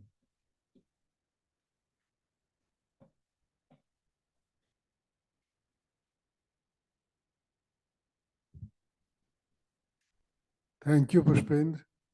My dear panelists and the distinguished audience. Just now when we heard the keynote speaker, Dr. Ghosh, and we heard Honorable Minister, who obviously, because he meets so many people every day, has more his ears to the ground. But when we go back a little in time, we find that initially when technocrats came to the civil service or engineers came to the civil service, they generally opted for other subjects as in the exam, not their own subject. And that was like, I'm a civil engineer, but you had to, everything was encompassed in 2 papers, what you studied 5 years. And that was too much. While you found that a subject of your interest which you liked, and if you could just study it for 6 months, you could do it as well. So I chose one civil engineering as subject. Of course, that was my subject, but another one, that time you needed 2 subjects, or history, because that was a subject that I loved. So what was told initially, I will say that civil service requires both, like in the end what minister said, that we should look as a whole. Nowadays it's not that compartments are not the order of the day. So similarly, you need a technical grounding to be an efficient civil servant, because so much of technology is in our lives nowadays. The life is full of technology. Even to handle a mobile phone, a smartphone, you really need some skill these days. Our latest Apple iPhone, if you want to handle, you need to have some skill. So in that kind of a society, obviously that your grounding has to be technical. And however, to appreciate the dynamics of the society, because ultimately society is composed of people, and we are more than infrastructure, goodies, or other things. We are administering people. It's a question of delivering services to the people. So people matter ultimately, and therefore, to understand people, you must have a grounding in social sciences. And for that, I admire, when I came to IIT Delhi as a postgraduate student, as an MTech student, and I did my graduation from Roorkee, and that time it was called University of Roorkee. And I found very interesting thing that in BTech first year in IIT Delhi, they were, in part of curriculum was George Orwell's 1984, and I'll do a success, The Brave New World. So I myself, though I was an MTech student, I picked up both the books and I read them, because it looked me so interesting that this is prescribed in the course material. So what my point is that we need both. For efficient civil servants, we need a background in technical grounding so that they can analyze things. They have a scientific temper. And since our society is now technology-based, they have that appreciation and skill. But to go for bigger things, you need that social understanding of the things. And that you can acquire in your career, or you can be trained for it also. And acquisition begins when you are a district officer in the district, initial posting. That time you acquire those social understanding of the things. And that really helps you when you are at a policy planning level, that is joint secretary onwards. You know what is happening actually at the ground, and you are not scheming something in thin air. So with these words, I roll out the panel discussion, and I request my fellow panelists to contribute their ideas, and we can take off from there. Thank you.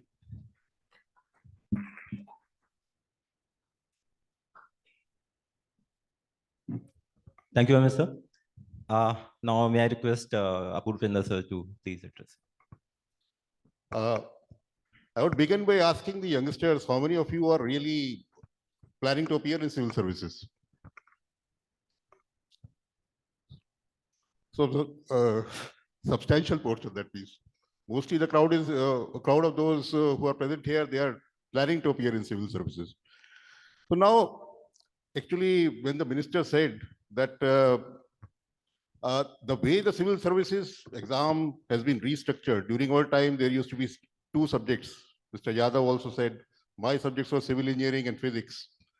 And subsequently, the way the exam, the effort has been, the way the civil services exam has been changed over the years. The effort has always been to curb the number of engineers who are coming into the civil services.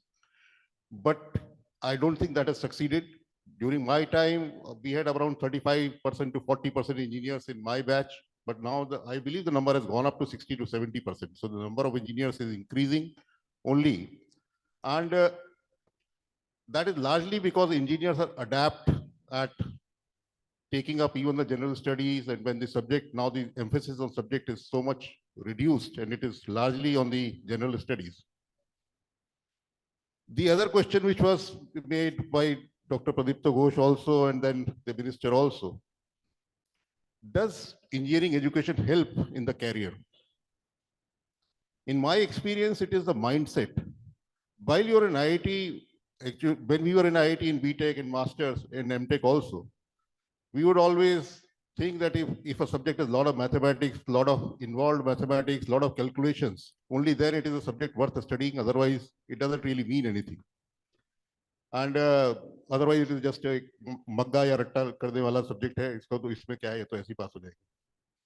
So that was the mindset. But practically, what happens is when you go into the field, design counts for much less than what we presume when we are doing our BTech and Masters. And it is actually more the practical things, the smaller things which affect a project or a work much more than what we really think is important when we are doing our BTech. And the smaller things I felt, that mindset, the love for numbers, that always helps when you are in the services. Because the service is an amalgam of various people who are getting into the civil services. Some in the general studies, that time also there used to be about 35, 40 marks of statistics. And there would be some who would just not attempt even a single question because they were so afraid of numbers. So we have in the civil services people getting into even the revenue service or in the custom or in the even the civil account of Jadip, those who are not familiar with numbers, because there then you go as per your rank and whatever your preference and where you are placed. And in the IAS also you get posts where you have to deal with numbers, you have to deal with many technical issues, but you are not really adept at that. So being with a technical background, it always helps. I think it is always beneficial if you are adept at numbers, if you have a technical mindset, if you can think of resolving issues. My postings in Ministry of Petroleum, Ministry of Defense, Industries, it was always very helpful to know and talk to people and understand what they are saying if they are talking something technical. Otherwise, what happens is in many government departments, it is presumed that what an engineer presents as a design, that is final, that nothing can be done about it. That is the end of it. And nobody in the administration should actually question it. But if you have a technical bent, you have a technical mindset, then one can really go into it. And I can assure everyone that it really helps. So that should be your answer when you go to the civil services interview. Thank you.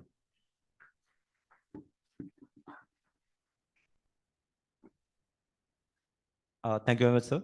May I now request Dr. Jaideep Mishra, sir, please address. Thank you very much. So I think taking forward from what has my two earlier panelists mentioned, let me also then, I think we seem to be, the civil engineering seems to be in the majority here today. So I'm also one of the civil engineers, and in fact, among the two subjects, unlike them, although I had also had a common engineering, whereas that was not very common at our times.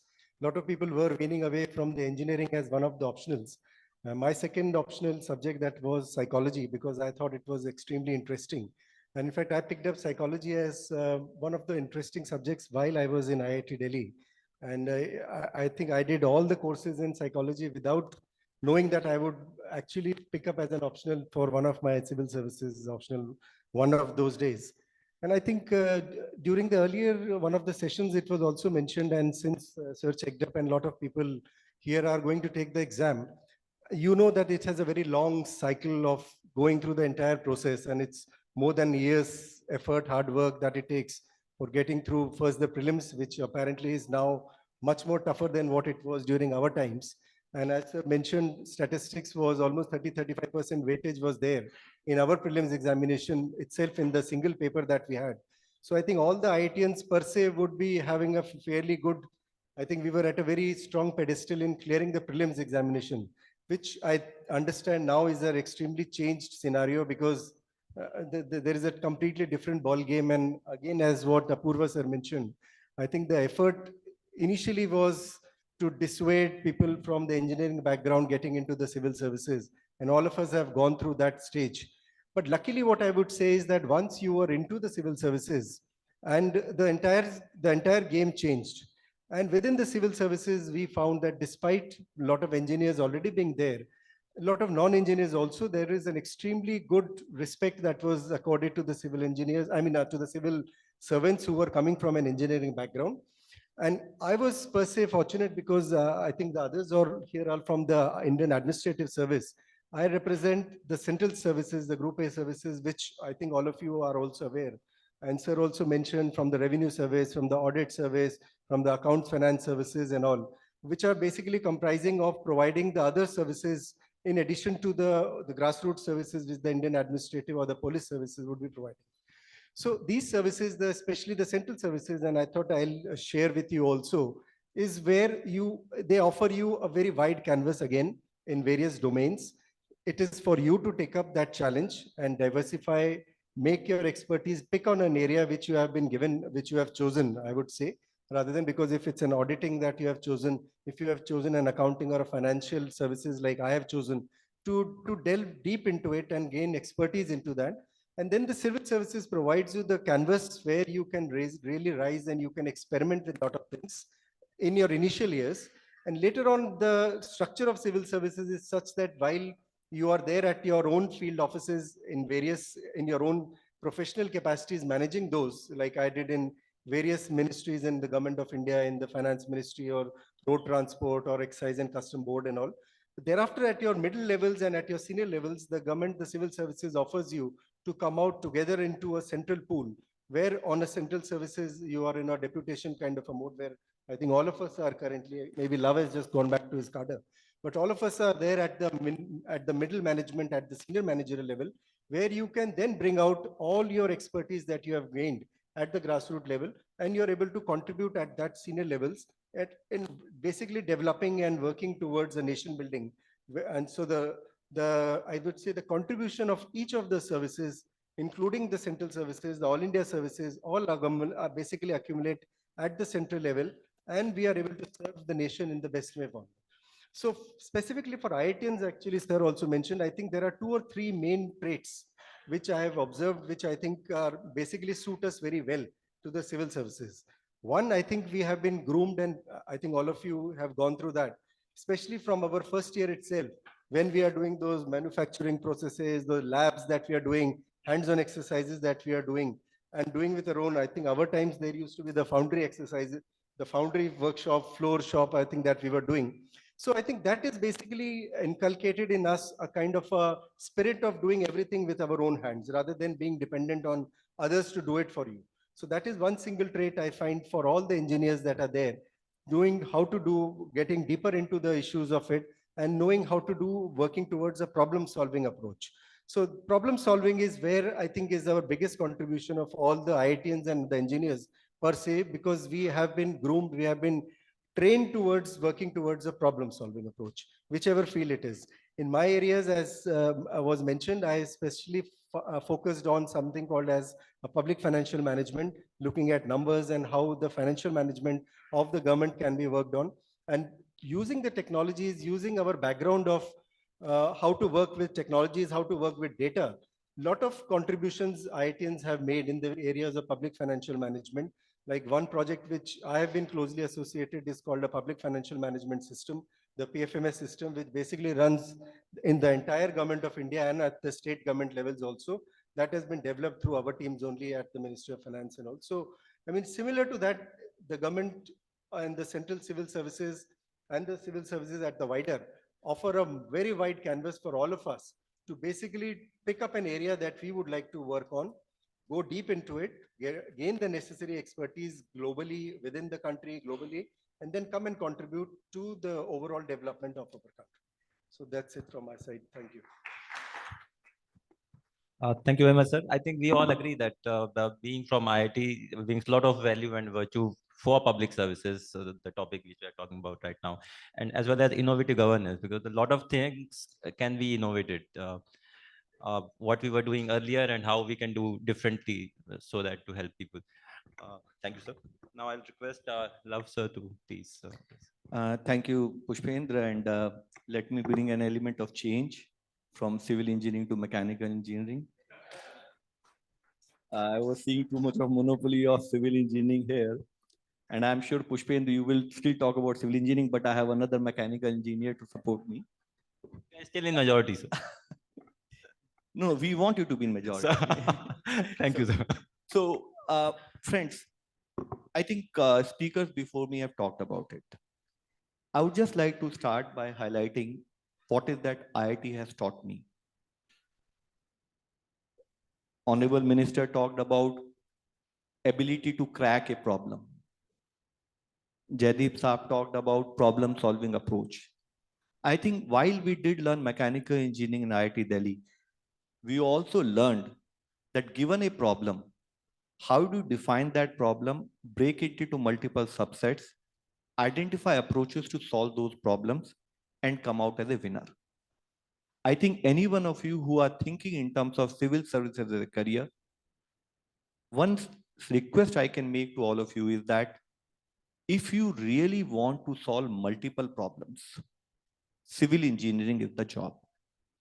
Because if you go and join a job, if you start a unit in future, you may start one unit, you may start 2 units.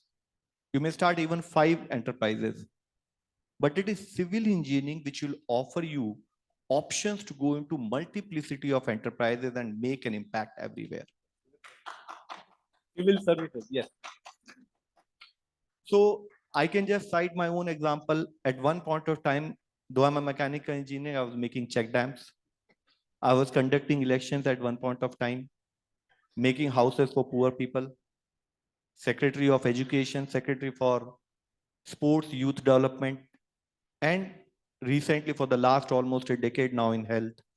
But in all these locations, the ability that given a problem, you as an engineer can work towards solving it, and you can solve it at a scale is what civil services offers to us.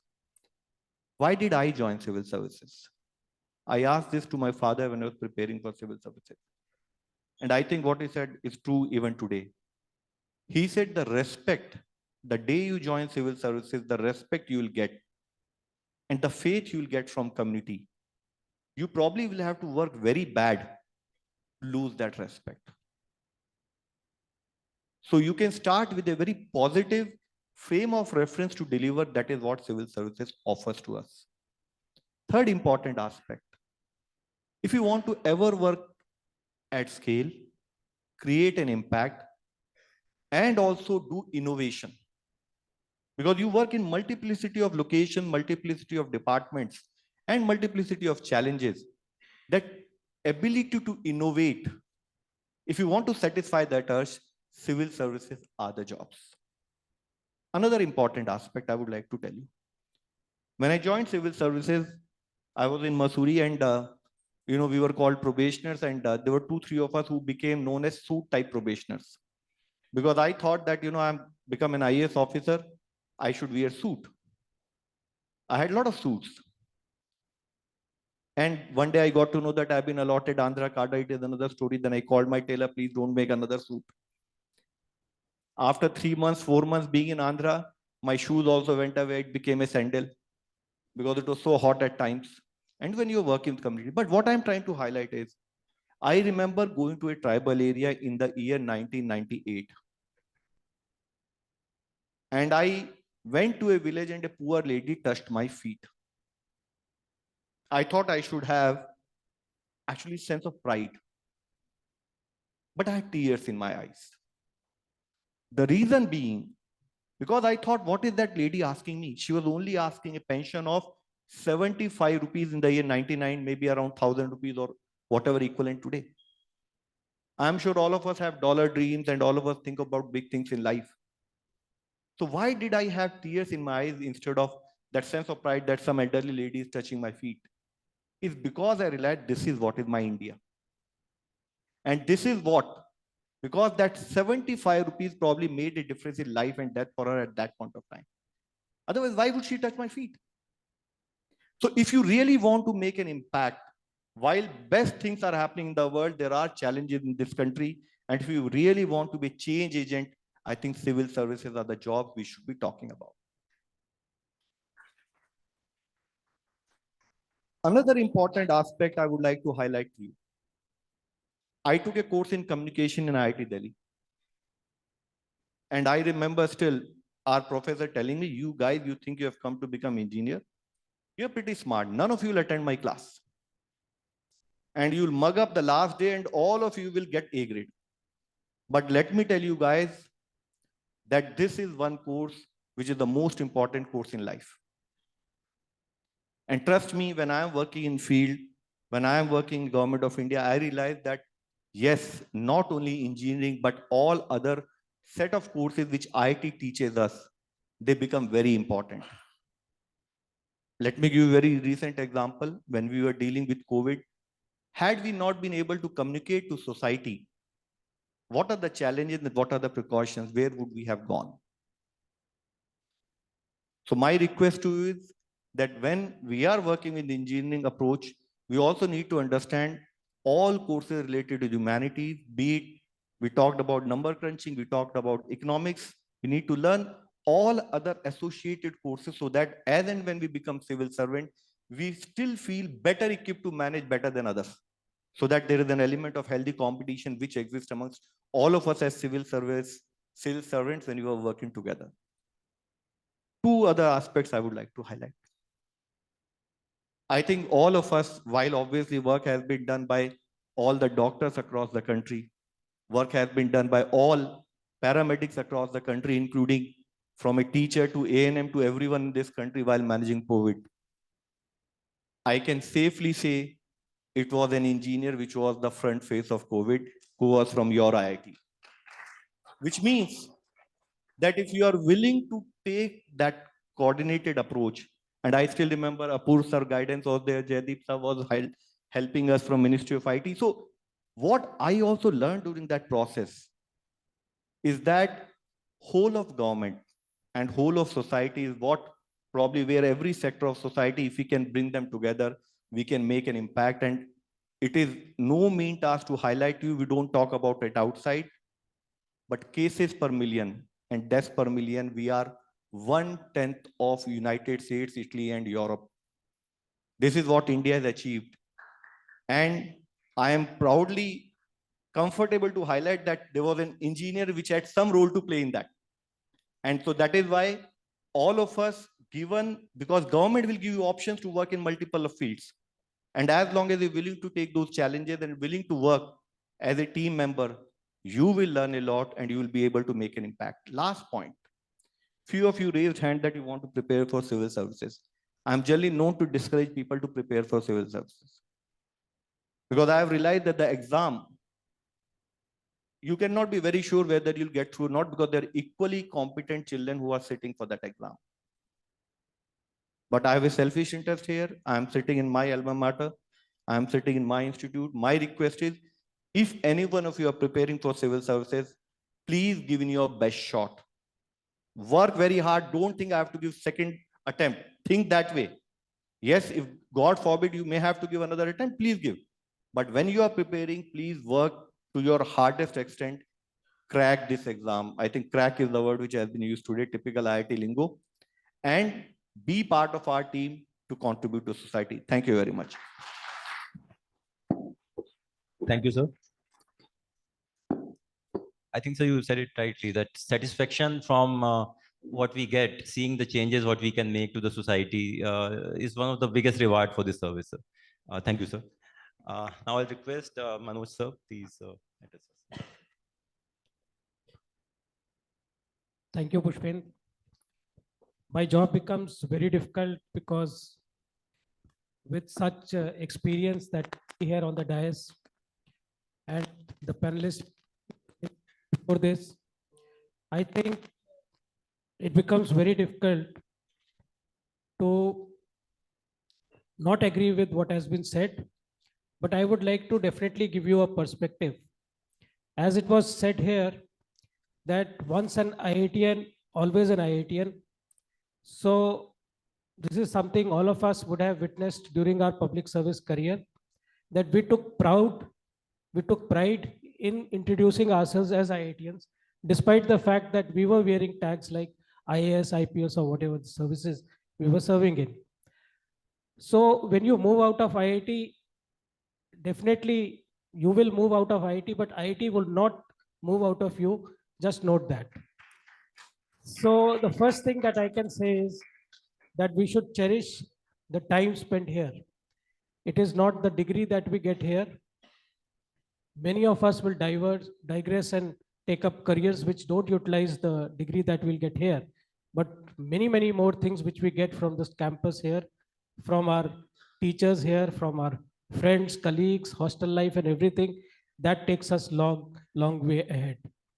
The second perspective that I would give is that since many of people sitting here raised hands that they are prospective civil service aspirants, when Apurva sir asked for this, I would say that you should also take into account that times have changed.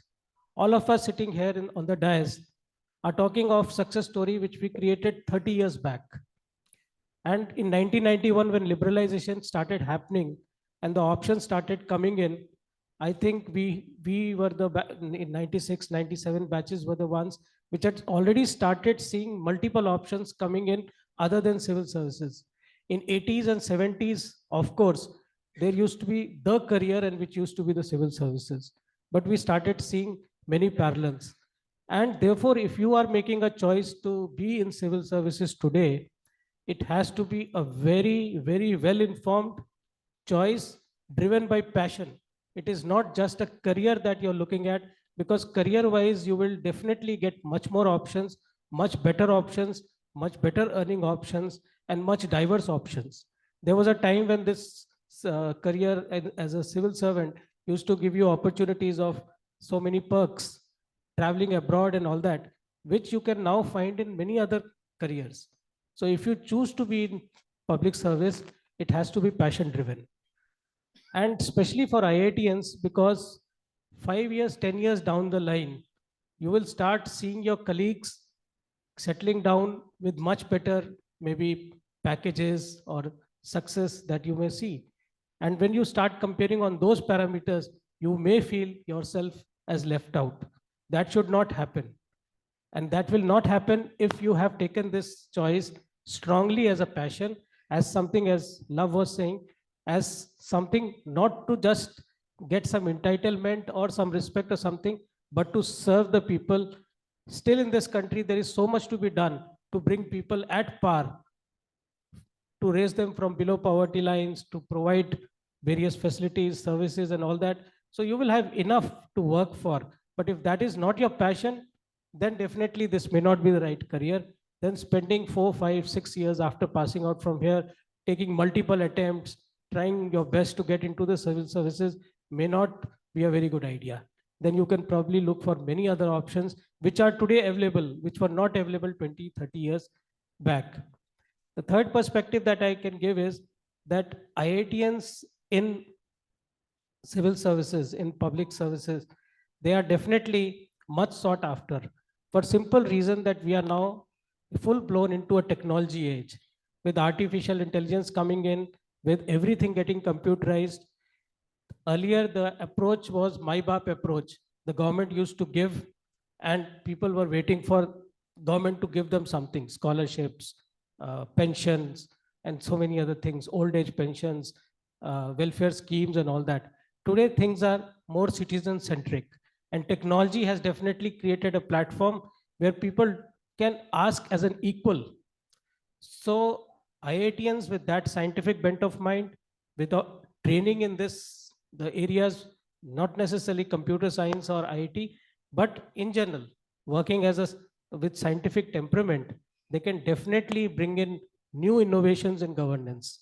And today we actually require innovation in governance. The traditional methods of governance have not delivered. And we can see that in many areas, even after 70, 75 years, we have not been able to create that kind of paradigm shift. So we need game-changing, innovative solutions. And I am very confident that people with background from IITs, they have an advantage to understand systems and come up with solutions which can definitely change the way we govern. It is already happening, and you can enter into the services and contribute your bit to that. So this is something where the IITians can be definitely different from their counterparts who come from arts backgrounds or commerce background. So with all this, I think with these perspectives, one, whosoever is aspiring to be a public servant, to get into public service, they should have very strong convictions. They should love public life. They should actually have the passion of serving people and not look for the entitlements they'll be getting in return. Second, you should be proud to be an IITian. And as an IITian, you should say that probably my entry into the civil services, into the public service, will definitely add new dimensions to the public service. If that is the zeal with which you are entering into the services, then I think even if you have to take 3 attempts, 4 attempts, it is worth it. Otherwise, what happens is you crack the exam, get into it, first few years get a high of having actually made a space for yourself, but slowly then you start feeling that the services probably are not giving what you expected from this. And especially in today's time, when the options available are much, much more than they used to be 3 or 4 decades back. So with this, I can say that the environment that we have in IIT, it gives you a lot of options to display full integrity, because compared to many other options, I think in IIT, the discipline that we have, the kind of education that we have, no nonsense, I would say, education environment that we have, it definitely takes you ahead of others. The IIT scientific temperament and that engineering zeal in you, as was mentioned here, that doing things through your own hand, that hands-on approach and all, this helps you as a public servant. And above all, if it is fueled by the passion to serve the public and be in public life, then I think this is the career. And then we can always say that people who are aspiring, we would always want you to take a dip into it and try your luck there. But one caveat is there: since the exam is elimination, it eliminates hundreds and thousands and lakhs of people for you to be able to compete into it. So if you don't get through it, don't be disheartened, because there are so many other options. Let me tell you, since I'm working in DOPT, we have started a process of lateral entry, where we are taking officers at the level of deputy secretaries, directors, and joint secretaries from private sector. Now, people who have served for 10, 15, 20 years in private sector, especially in consultancy firms and all, they are coming and joining as joint secretaries in Government of India. So they are the ones who are now having best of both the worlds. They enjoyed the private world. Now they're trying their hands at the public service also. So these kind of opportunities will grow in future. So a time will come, in case you have that zeal for public service and are unfortunately unable to get through the exam, then nothing is lost. One should not lose heart. You will get more opportunities to enter into the government at various levels. And definitely, if public zeal is your mission, public service is your mission, then you will definitely achieve it. So with this perspective, I would like to hand it back to Pushpendra. Thank you. Thank you very much, sir. I think, sir, in general, we all agree that we need people who have passion for making changes and passion for serving people. And as you said, sir, the role of government is changing, and it's changing very fast. So we also need people who are tech friendly and And along with that, definitely values are always required in civil services to the highest standards. So with these, should we open for questions? If someone, if anyone has some question related to, so.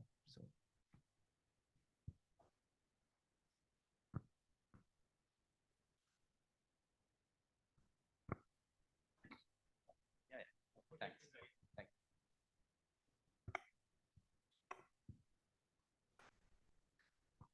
So I just read out. Sir is from 67 batch of IIT Kharagpur and 69 batch from IIT Delhi. An important issue linked to civil services has not been talked about. That's the honesty, integrity. So the question is, does IIT education help making Indian civil service a better service in that respect?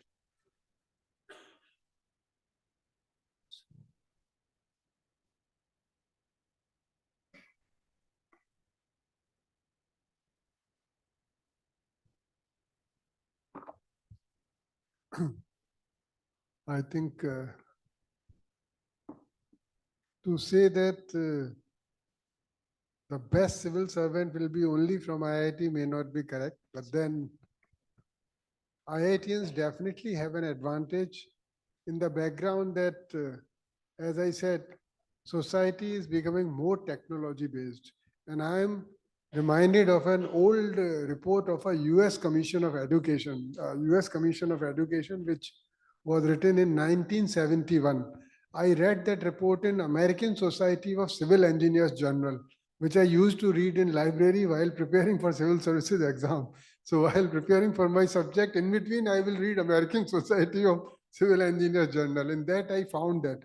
And that report clearly said that for the society of future, that US citizens, because it was a US government report, so it said of US citizens, if you want for future, then they should be basically groomed in technology and engineering. The report was rejected by the US Congress. Okay, but then that was the report at that time, 1971. They were thinking of future. And they said that after the basic education in engineering or technology, then there should be specialization. They mentioned even a master's can be done in music after that.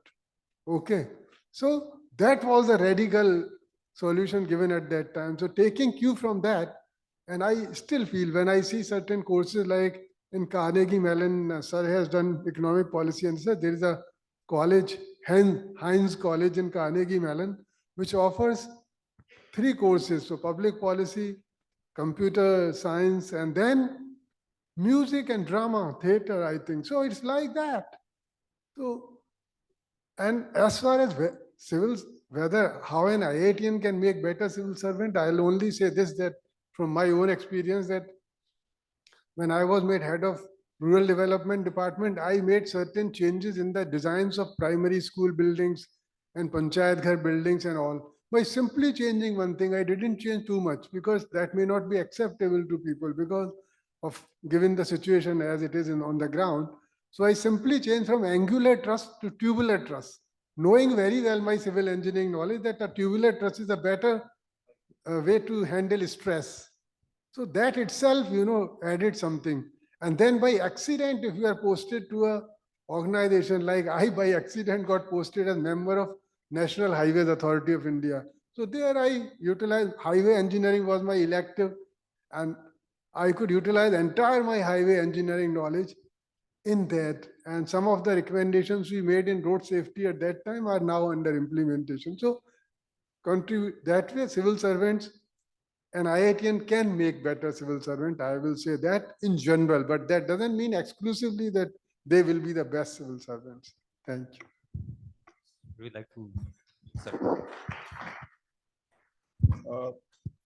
Actually, my experience from the service has been that when we joined service, we thought कि अब तो बड़े engineers आ रहे हैं, जब हम लोग होंगे तब कितना देश को बदल देंगे. और पहले तो सारे लोग जो है हिस्ट्री ज्योग्राफी के होते थे, तब देश में क्या हुआ. अब देखिए जब हम होंगे तो क्या बदल देंगे. But unfortunately, my experience has been mixed. And several of my colleagues from IIT, you were talking of honesty. But several of my colleagues did get trapped and got waylaid here and there. So it is not this that honesty is a virtue of IIT itself, because that is, I think it is a mindset. It is more of a how you want to behave in or how you perform in service. So it is not really related to IIT. I would like to give two anecdotes. IIT Delhi second year mechanical engineering. There was an assignment on machine drawing. पूरी रात को 3 बजे तक सारे के सारे hostel के लोग उस असाइनमेंट को करते रहे. उस असाइनमेंट की पूरी वेटेज उस एग्जाम में शायद हाफ मार्क से ज्यादा नहीं थी, लेकिन करते रहे. खुद करेंगे, करके दिखाएंगे, सिंसियरिटी. दूसरी एग्जाम्पल, कभी कभी अब पता नहीं कैसा माहौल है, बट कभी कभी ये होता था कि यार आज बंक मार लेते हैं क्लास से.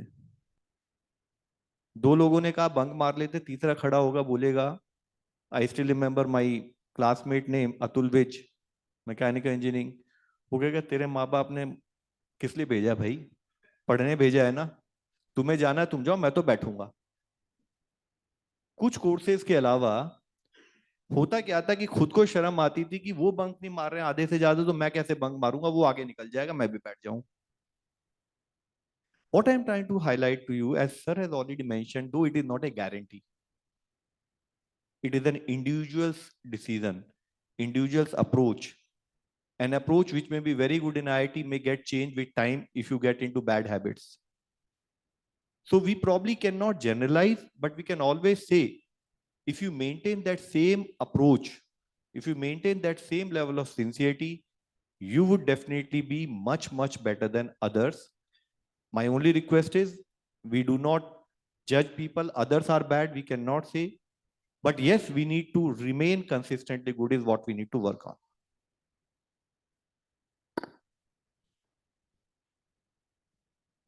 इसमें बस एक ही चीज़ ऐड करना चाहूँगा कि IITians को एक डिसएडवांटेज होता है, चूँकि प्रोफेशनल्स हैं और अच्छा कर रहे हैं. तो जैसे हमारे एक कलीग थे, उनने BA किया था और लकी थे, BA के बाद ही सिलेक्ट हो गए थे इसमें सिविल सर्विसेज में. तो वो कहते थे कि अगर मैं इसमें नहीं आया होता तो मैं शायद कहीं किसी सरकारी स्कूल में या एटमोस्ट कॉलेज में पढ़ा रहा होता. उससे ज़्यादा मेरा कुछ अचीव करने का लगता नहीं है कि पॉसिबल था. लेकिन IITian को हमेशा ये लगता है कि हम IITian हैं, हम तो इसके बाद MBA भी कर सकते थे, या हम फॉरेन जा सकते थे, या और फिर हम अपने कलीग्स को भी साथ. तो ये डिलेमा एक आता है. Whereas honesty is a personal value and you have to nurture. And जैसे लव ने कहा कि if you don't fall into bad habits and all, you can always work with full integrity. But IITians को generally ये लगता है कि they have made more sacrifices by giving up fat salaries and coming to a relatively low paid job, especially as a professional. But then मैंने वही कहा कि अगर वो passion to serve and passion to contribute to the system अगर वो overweigh करता है, then these are minor things. Because इस service में, I think in the initial session it was said, you will never feel deprived. You will never feel कि your children can't study, you don't have a good standard of living, because that is something which is taken care of, especially in the premier services. And therefore, the choice should be that what is my passion, and that should be the driving force. Thank you. Thank you, sir. I think, as rightly said, honesty and integrity are very, very difficult to measure, and we at IIT cannot really claim exclusive to us. This is more of a personal thing. And but then the culture of IIT is such that which promotes merit and which is based on hard work. So chances are that if a person is coming from that kind of atmosphere, so he will be more honest. Thank you. Anyone else? Yeah, please. Sir.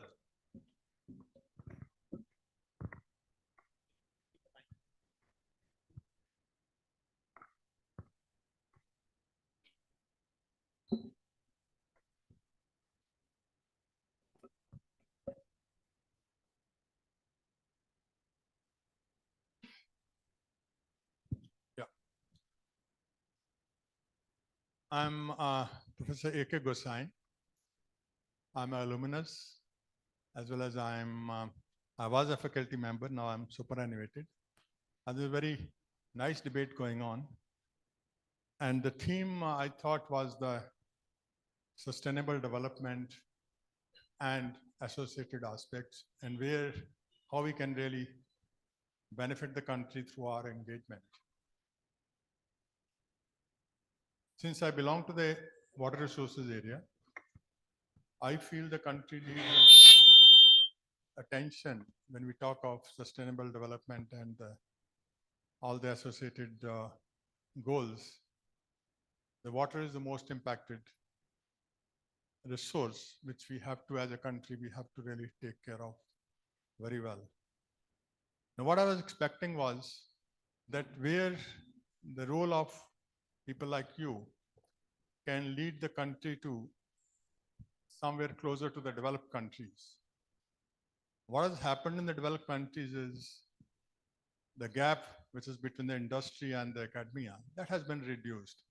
That is the role which has been played by the governments, by the people who are into the administration. And that's something which we are missing. Looking at the water as a resource, we know that our country is very badly managing it.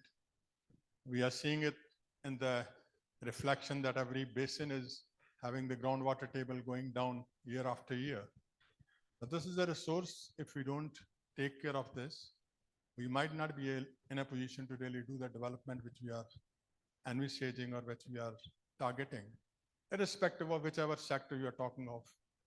Because every sector is connected with the water, starting with the water itself, and then talking of the drinking water to be made available, the agriculture, the environment, everything.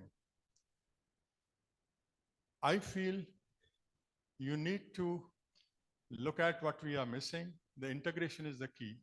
And we don't have mechanisms in your silos, in your departments, which are able to have this integration done. And you need to have expertise taken from people who have that knowledge. And these are the academia, the IITs or other educational institutions. So unless you do the disruptive role of changing the systems, the way governments deal with these sectors, I don't see a very bright future for the country. It's not going to happen, whatever we may keep on discussing. So I feel, and we had, I had taken this initiative thinking that we might be able to play a role. There was a call from IITs, the first incubation units in 2000, and I had proposed a company which was also taken up around 22 years ago. And we have been surviving by doing the good work and by having people like World Bank or the ADB or even GIZ coming to us, taking the solutions. But nobody has come from the government. We don't have that. We keep on saying PPP model. That model doesn't work. Is a farce. I feel that PPP model, if whenever we say that we are a private company and we want to get work, we want to do the work with you, there's no taker. So what model we are talking of? We are so far we have sustained ourselves by people who are coming to us. I'll give you a very nice example of even recent example. We are still doing that. The European Union has posed to the government of India that we'll showcase to you how to do the river basin management plan. They took Tapi as a basin. Government of India, Ministry of Water Resources gave them that, and they couldn't handle that. They came to us, can you help us? So we are doing the background work, and now they have given them the second basin, the Ramganga basin. Again, we are doing the background work of modeling for them. So what we are doing, we are not being recognized by our own country, and we are being recognized by people who are showcasing to you that we are capable of doing these things.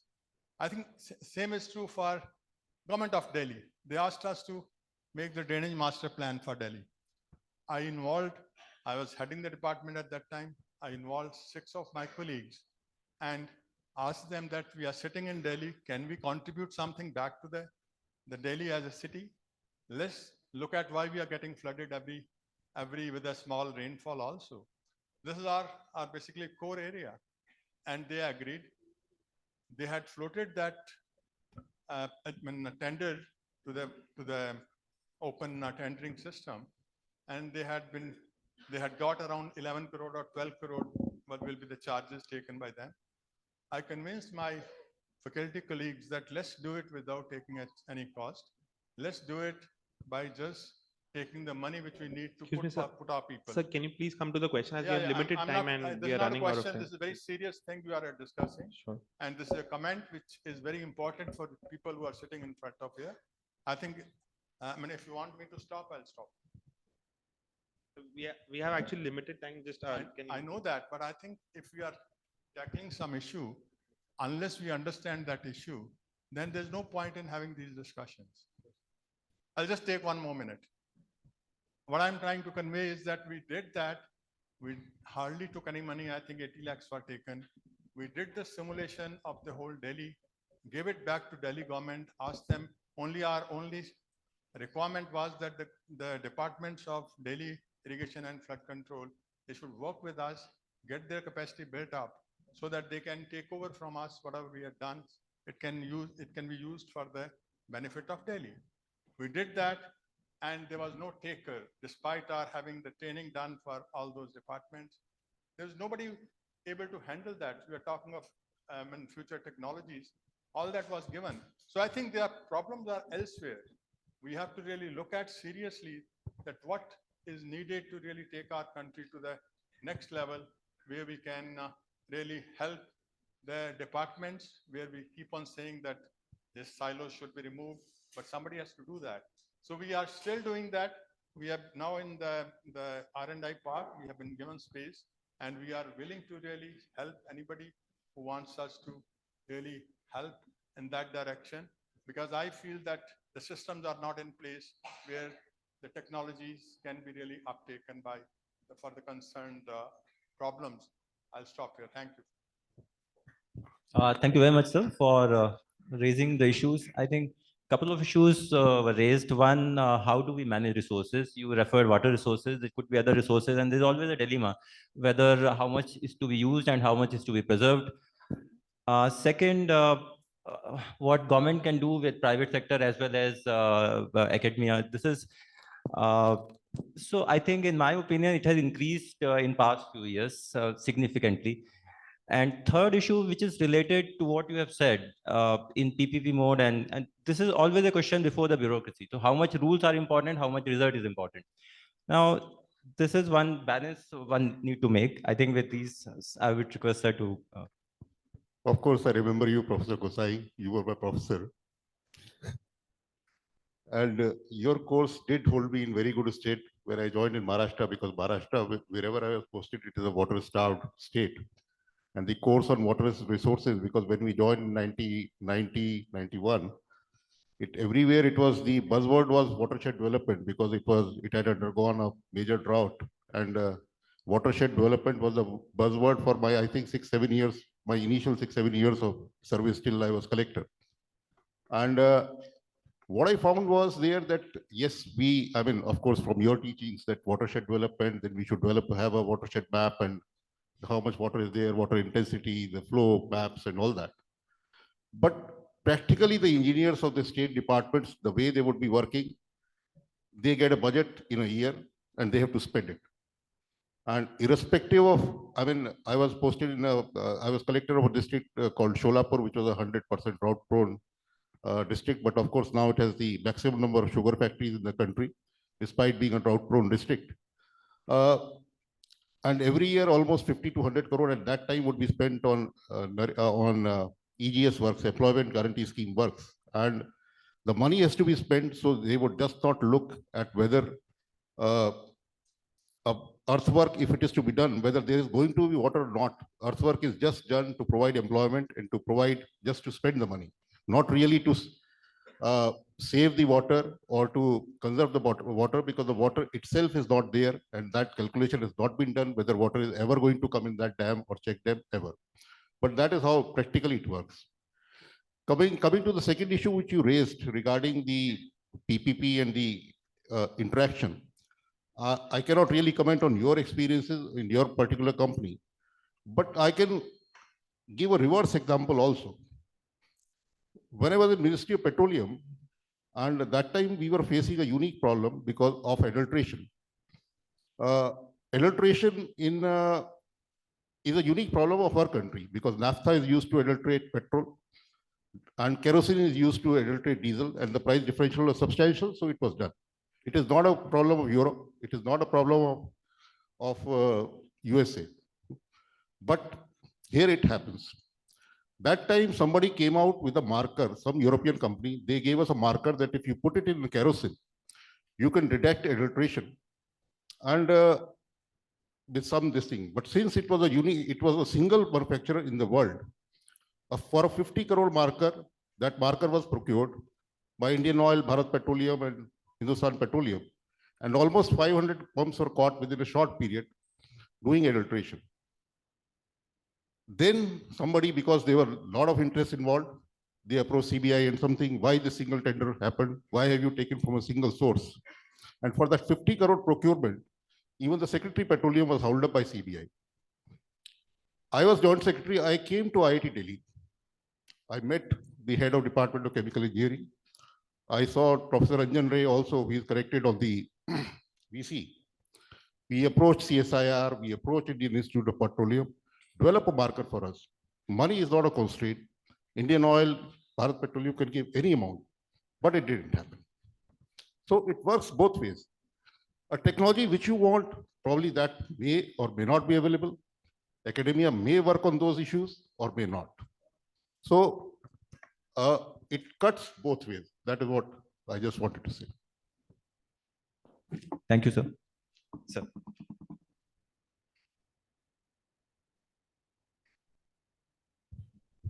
I'll just little bit add to what Apur Chandra has said, that because I got some association with the Ministry of Jal Shakti for a few years, and I worked chairman of a river board with some water resources thing. Two things are there. This per capita availability of water resources, it has two factors, as we all know. One is the climate change and availability of water and exploitation. Say rice cultivation in Haryana and Punjab is a classic example. For every kg of rice, you require 1,000 liters of water. So like that. And another is the habits of the people.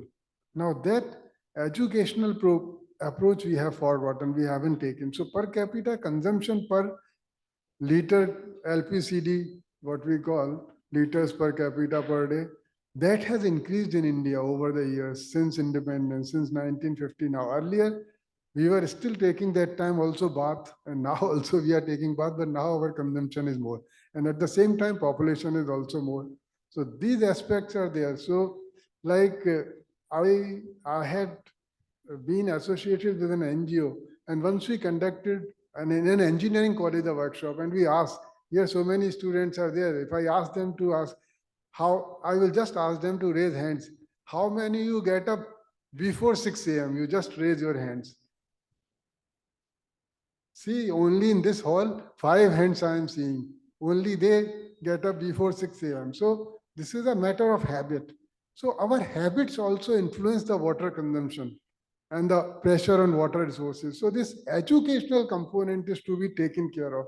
We are seeking engineering solutions, but much larger issue remains in the public outreach and the educational solution, mass contact program, how to mold our habits, how to mold the habits of farmers, how to bring the agriculture technology and water resources engineers together. See, agri-tech people and the water resources engineers together. So these issues are there, but a beginning is being made. And I will cite, since you see, being an IITian, always an IITian, as somebody said. So in my assignment as chairman Brahmaputra board, I made board sign an MOU with IIT Guwahati. So we had a huge laboratory, hydraulic laboratory, over 100 acres of land, two huge model can be created there, because that kind of land is not available with other people. It's a government institution. Sometimes it was allotted that land and it is there. So I got both labs renovated, but our engineers I knew were not competent to run those models. So I entered into an MOU with IIT Guwahati and asked their PhD students from IIT Guwahati to come to those laboratories and run those models which were coming to us, by way of that whatever consultants you say. So it was a joint effort and it's working well. That lab is being utilized because we have good PhD students in IIT. party who can do that work. So efforts are being made. It's not that they are not being made, but it helps. Being an IITian, I could meet Director IIT. He was also convinced immediately, like that. So things do work out. Sometimes things may not work out. It depends on the situation, but an effort has to be made. And being an IITian helps that much that you can cut an ice with other IITian very easily. And all IITians are in reasonably influential positions and in good places. And therefore, this synergy can be made out. Sir आपने जो point बोला उसमें पहला point है water sector पर काम करना बहुत इंपॉर्टेंट है most relevant sector I think all of us in field have worked on that sector be as SDMs, ADMs or DMs etc. So that has been something which we totally acknowledge. जो अपूर्व sir ने एक point कहा कि there are examples of all types in governance. There are examples when people try to work with sincerity from private sector, they may not get support from government. There are examples officers try to work with private sector in all sincerity and their hands got burned. And there are people who have even gone to CBI. There are also cases where successful examples have happened. One very important thing which I have learned in my career is that there are challenges in the system. And since there are challenges, that is why we exist. So we don't lose hope, we keep continuously working. And I can tell you, again, let me come back to the example of working with subject experts, working private sector. The classic example again is COVID. I team young guys from BCG, young guys from KPMG working whole night with me, along with the subject experts from government as well as private sector. We all work together. So there are successful examples also. And individual case obviously might not be very possible for us to immediately react. But I'm sure we all keep striving. Even in government, we see successes, we see failures. And then again, if every failure I start getting discouraged and stop working, then you will blame me much further. हम लोग तो लगे रहते हैं. And that's what my request is. Successes are there, failures are there, but we still keep trying as and when we actually encounter a failure. Thank you, sir. I think we can give all kind of examples, sir. Thank you very much, sir. So maybe if we have time, we can take 1 or 2 questions from the students, and then we end it. I think let's take last question, but let's try to wrap it up in 2 to 3 minutes, please. Yeah, so just last question. Yeah, thanks.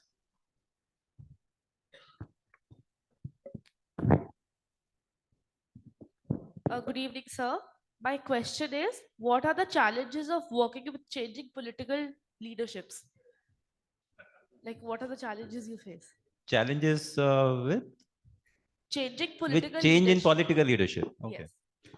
I think there are no challenges. This is a very harmonious approach to actually deliver best to the community. देखिए public representative public को represent करते हैं. They come with understanding of people probably much more than हम कितना भी अपने आप को कह लें as a public servant.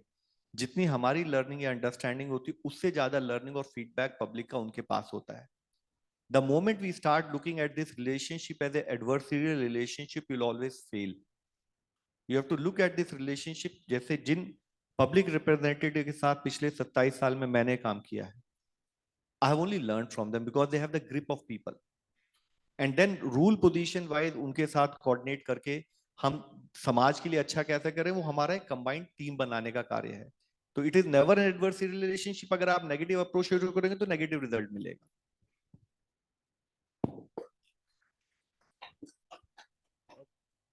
My experience normally working with ministers now almost for 35 years has, I would say, largely been very good.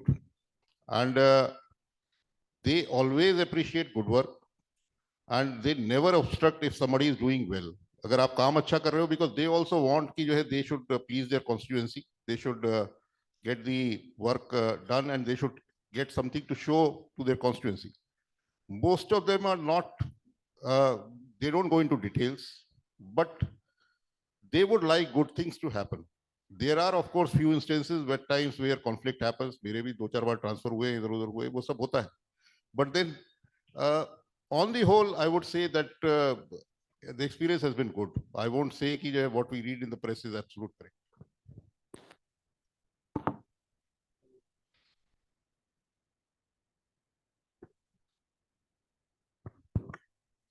I think, so I'll also just add on.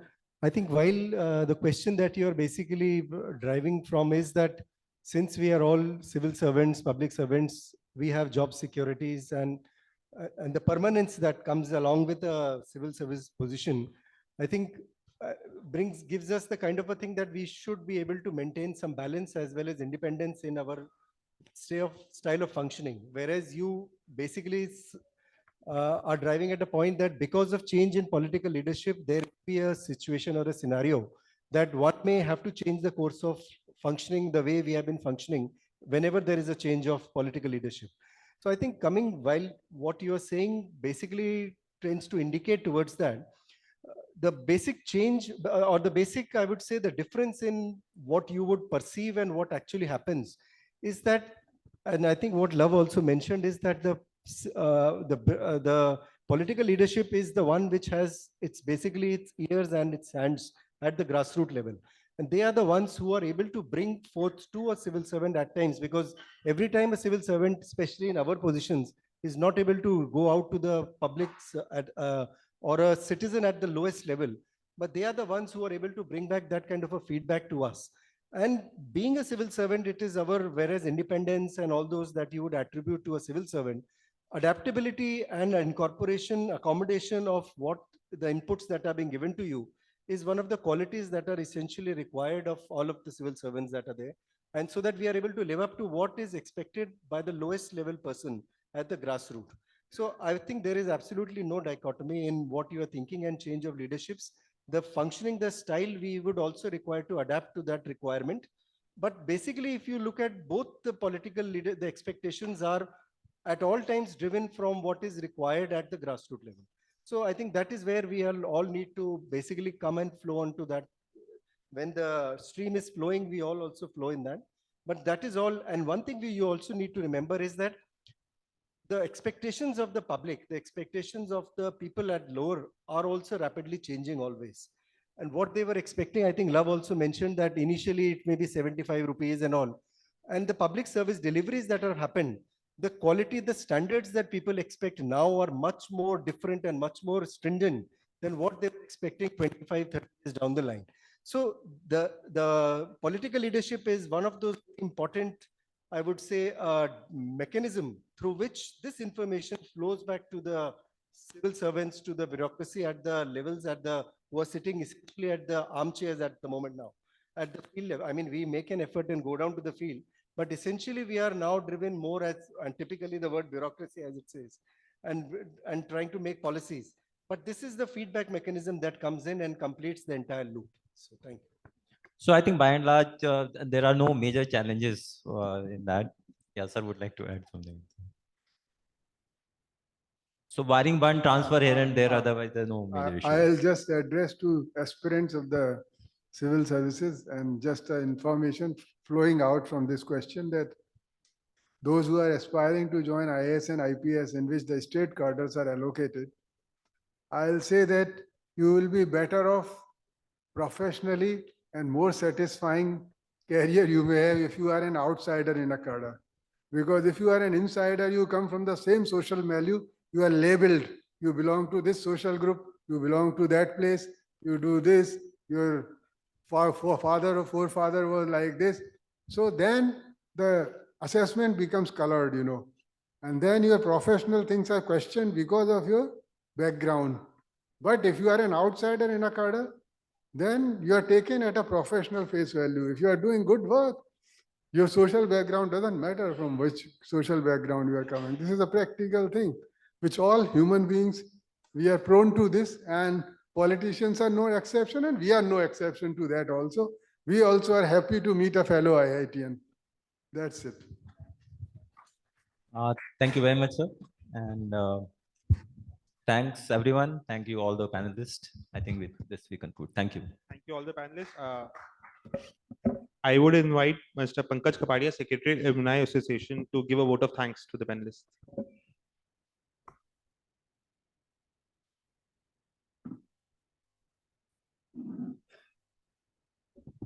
Thank you, Gaurav.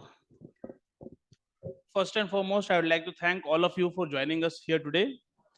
And I would take this occasion to say a couple of statements, or you can say a couple of lines I would like to highlight about the civil services thing. First thing which amuses me about civil services is that it is a service, it is not a job. So we should understand the difference between a job and a service. And the second thing which is very important is, if you want to bring out a change and change at a mass level, it can only be done through policy making. And I'm pretty sure we all agree that bureaucracy, the civil services play the most pivotal role in policy making. So this is the importance of civil services in our nation building. So for that, I would ask you all to give a big round of applause to all the civil servants present here. They actually forsake their private lives and they are into public domain. And I can tell you with classical examples, it's not a very easy life. It may look like a lucrative life, but it is not so easy. Whenever I used to see law sir on the screen during COVID times, कितनी गालियां पड़ती होंगी ये सोचने में लगता था कि भाई इतने लोग मर रहे हैं, ये हो रहा है, वो हो रहा है, and they are held accountable. So this is one thing I wanted to highlight. Second thing, since I am representing association, alumni association, I would like to guarantee you one thing, that IIT Delhi is a thread which connects all of us. I can give you my personal example. Whenever I text somebody, I texted Apuru sir. I mean, I would just like to mention that I was not even born when he graduated from IIT Delhi. But just because I am from IIT Delhi, you will get a response. You will get a response from almost everybody. So this is a privilege. At the same time, it is a responsibility of all of us to connect with each other and synergize and do our bits, come what may, in whatever domain we are working, towards the betterment of the country. And I'm pretty sure if any of us and any of the student community also, if they reaches out to any of the civil servants, be however senior they are or even the fresh ones, rest assured you will get a positive response, you will be attended and you will find that connectivity. अभी भी वो hostel नजर आता है, कभी Kumaon hostel तो कभी ज्वालामुखी, तो वो अभी भी मेंटेन रहता है. एंड अभी हम थोड़ी देर पहले बोर्ड रूम में मेरी बात हो रही थी, तो सर ने कहा कि ग्रेजुएशन यानी कह लीजिए first college, even as civil servants first posting, उसकी वैल्यू अलग होती है. So we all are privileged that we have a battery of civil servants whom we can reach out to. And thank you so much. I would like to thank Apuru sir for joining us here today. I would like to thank Rajiv sir for joining us here today. I would like to thank Jadeep sir for joining us here today. I would like to thank Law sir for joining us here today. And also I'd like to thank Manoj Dwivedi sir for joining us here today. And of course, Puspendra sir for being the moderator, because it was a tough thing. And I'd like to share, yesterday he got busy that he was inaccessible, so we were little worried that how will it pan out, but eventually it worked out well. I thank them all, and I thank them from on behalf of association, and I look forward to continued connection of all of you as well as the panelists with the IIT Delhi Alumni Association for the betterment of alumni, institute, faculty and the students. Thank you so much.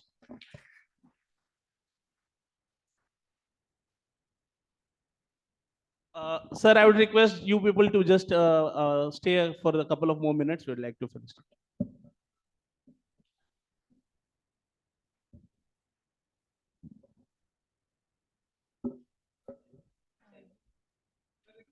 We'll be having a cultural event and performances planned for you all. But before we move on to that, I'd like to invite all of the executive committee members of the IIT Delhi Alumni Association for a photograph on the stage. And PVM Rao sir and Kalpeen sir, please join us on stage.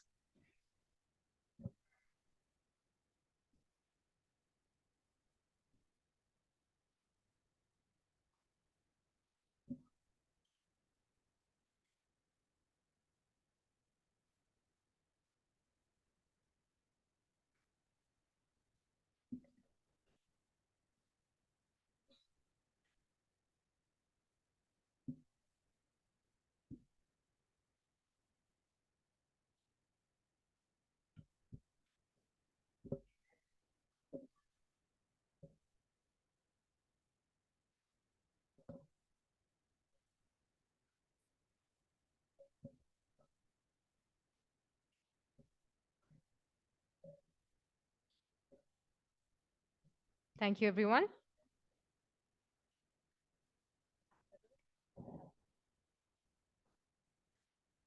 I'd like to invite Sakshi ma'am on stage to felicitate Mr. Apur Chandra IAS, Secretary, Information and Broadcasting, Government of India.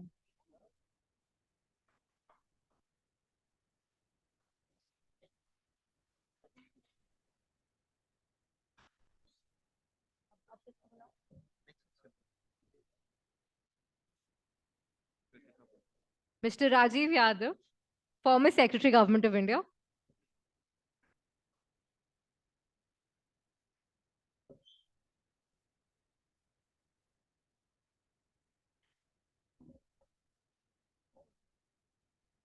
Dr. Sakshi Agarwal to felicitate Dr. Jaideep Mishra, ICAS, Additional Secretary and Financial Advisor.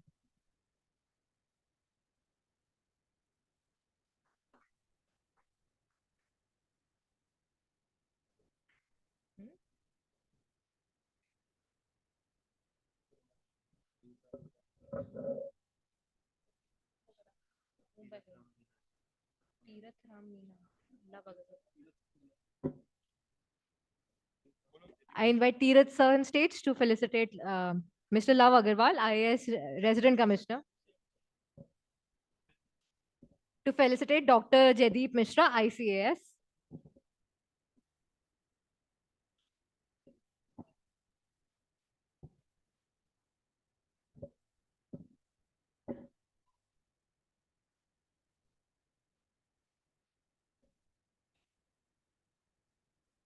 Now. Mr. Gaurav Goel to felicitate Mr. Love Agarwal, IAS Resident Commissioner, AP Bhavan, Government of Andhra Pradesh.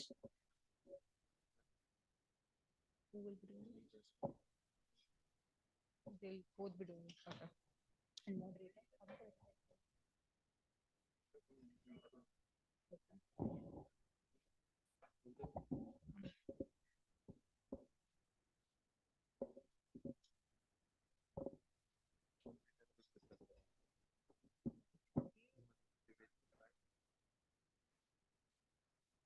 I invite Manish Jaiswal to felicitate Manoj Dwivedi, IAS Additional Secretary, Department, Government of India.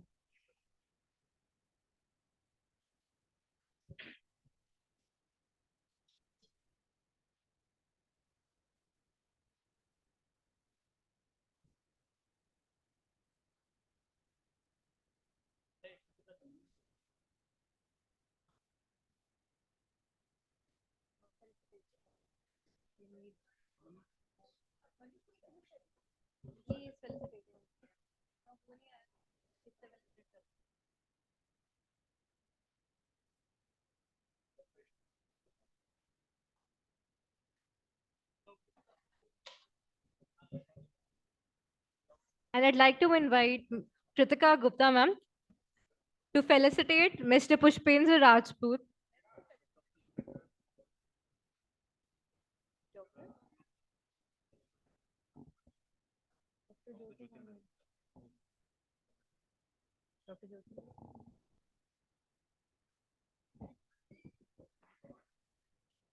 I'd also like to invite Kamalika to felicitate Dr. Jyoti.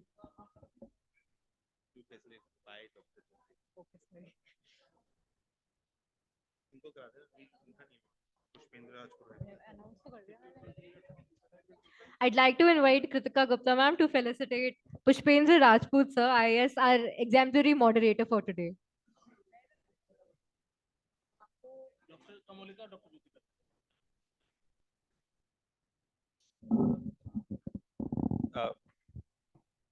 Dr. Rajput will be felicitated by Dr. Kamalika and Dr. Jyoti.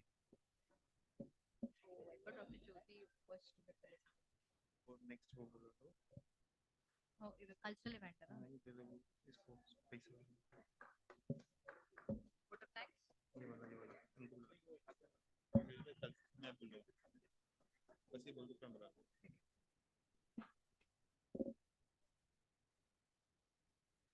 We have some cultural performances planned for everyone. But before we begin with that, on behalf of the entire IIT Delhi Alumni Association, we felicitate Sri Sagar Jyotira, founder of Ojasvi Foundation, for the noble work in the domain of technology, education, and healthcare.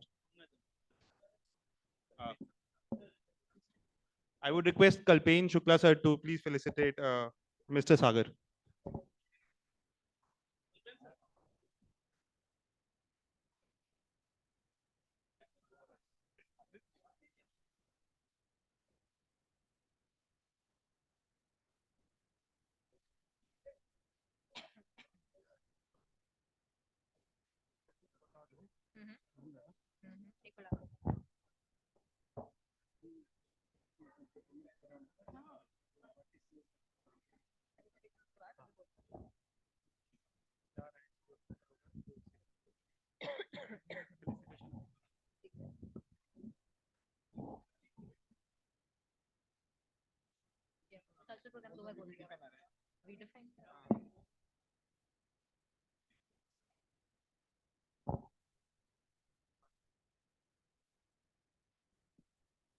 The cultural performances will start in another 5 minutes, which will be followed by the felicitation for the alumni.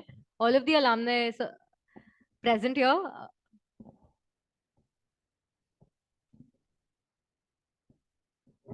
A humble request to everyone, please be seated. We'll be beginning with the performances soon.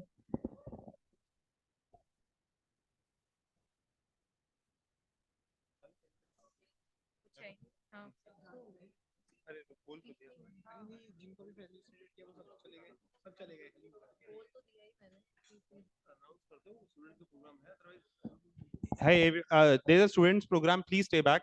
There's a dance by We Define by the Dance Society of IIT Delhi.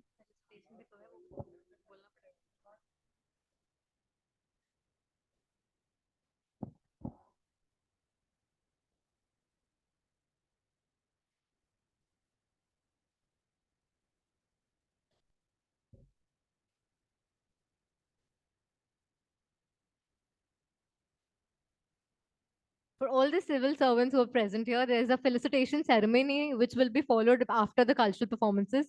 So a humble request to everyone to please stay back and be seated. It's only 15-20 minutes. They have put a lot of effort. Please stay back and let's have a look.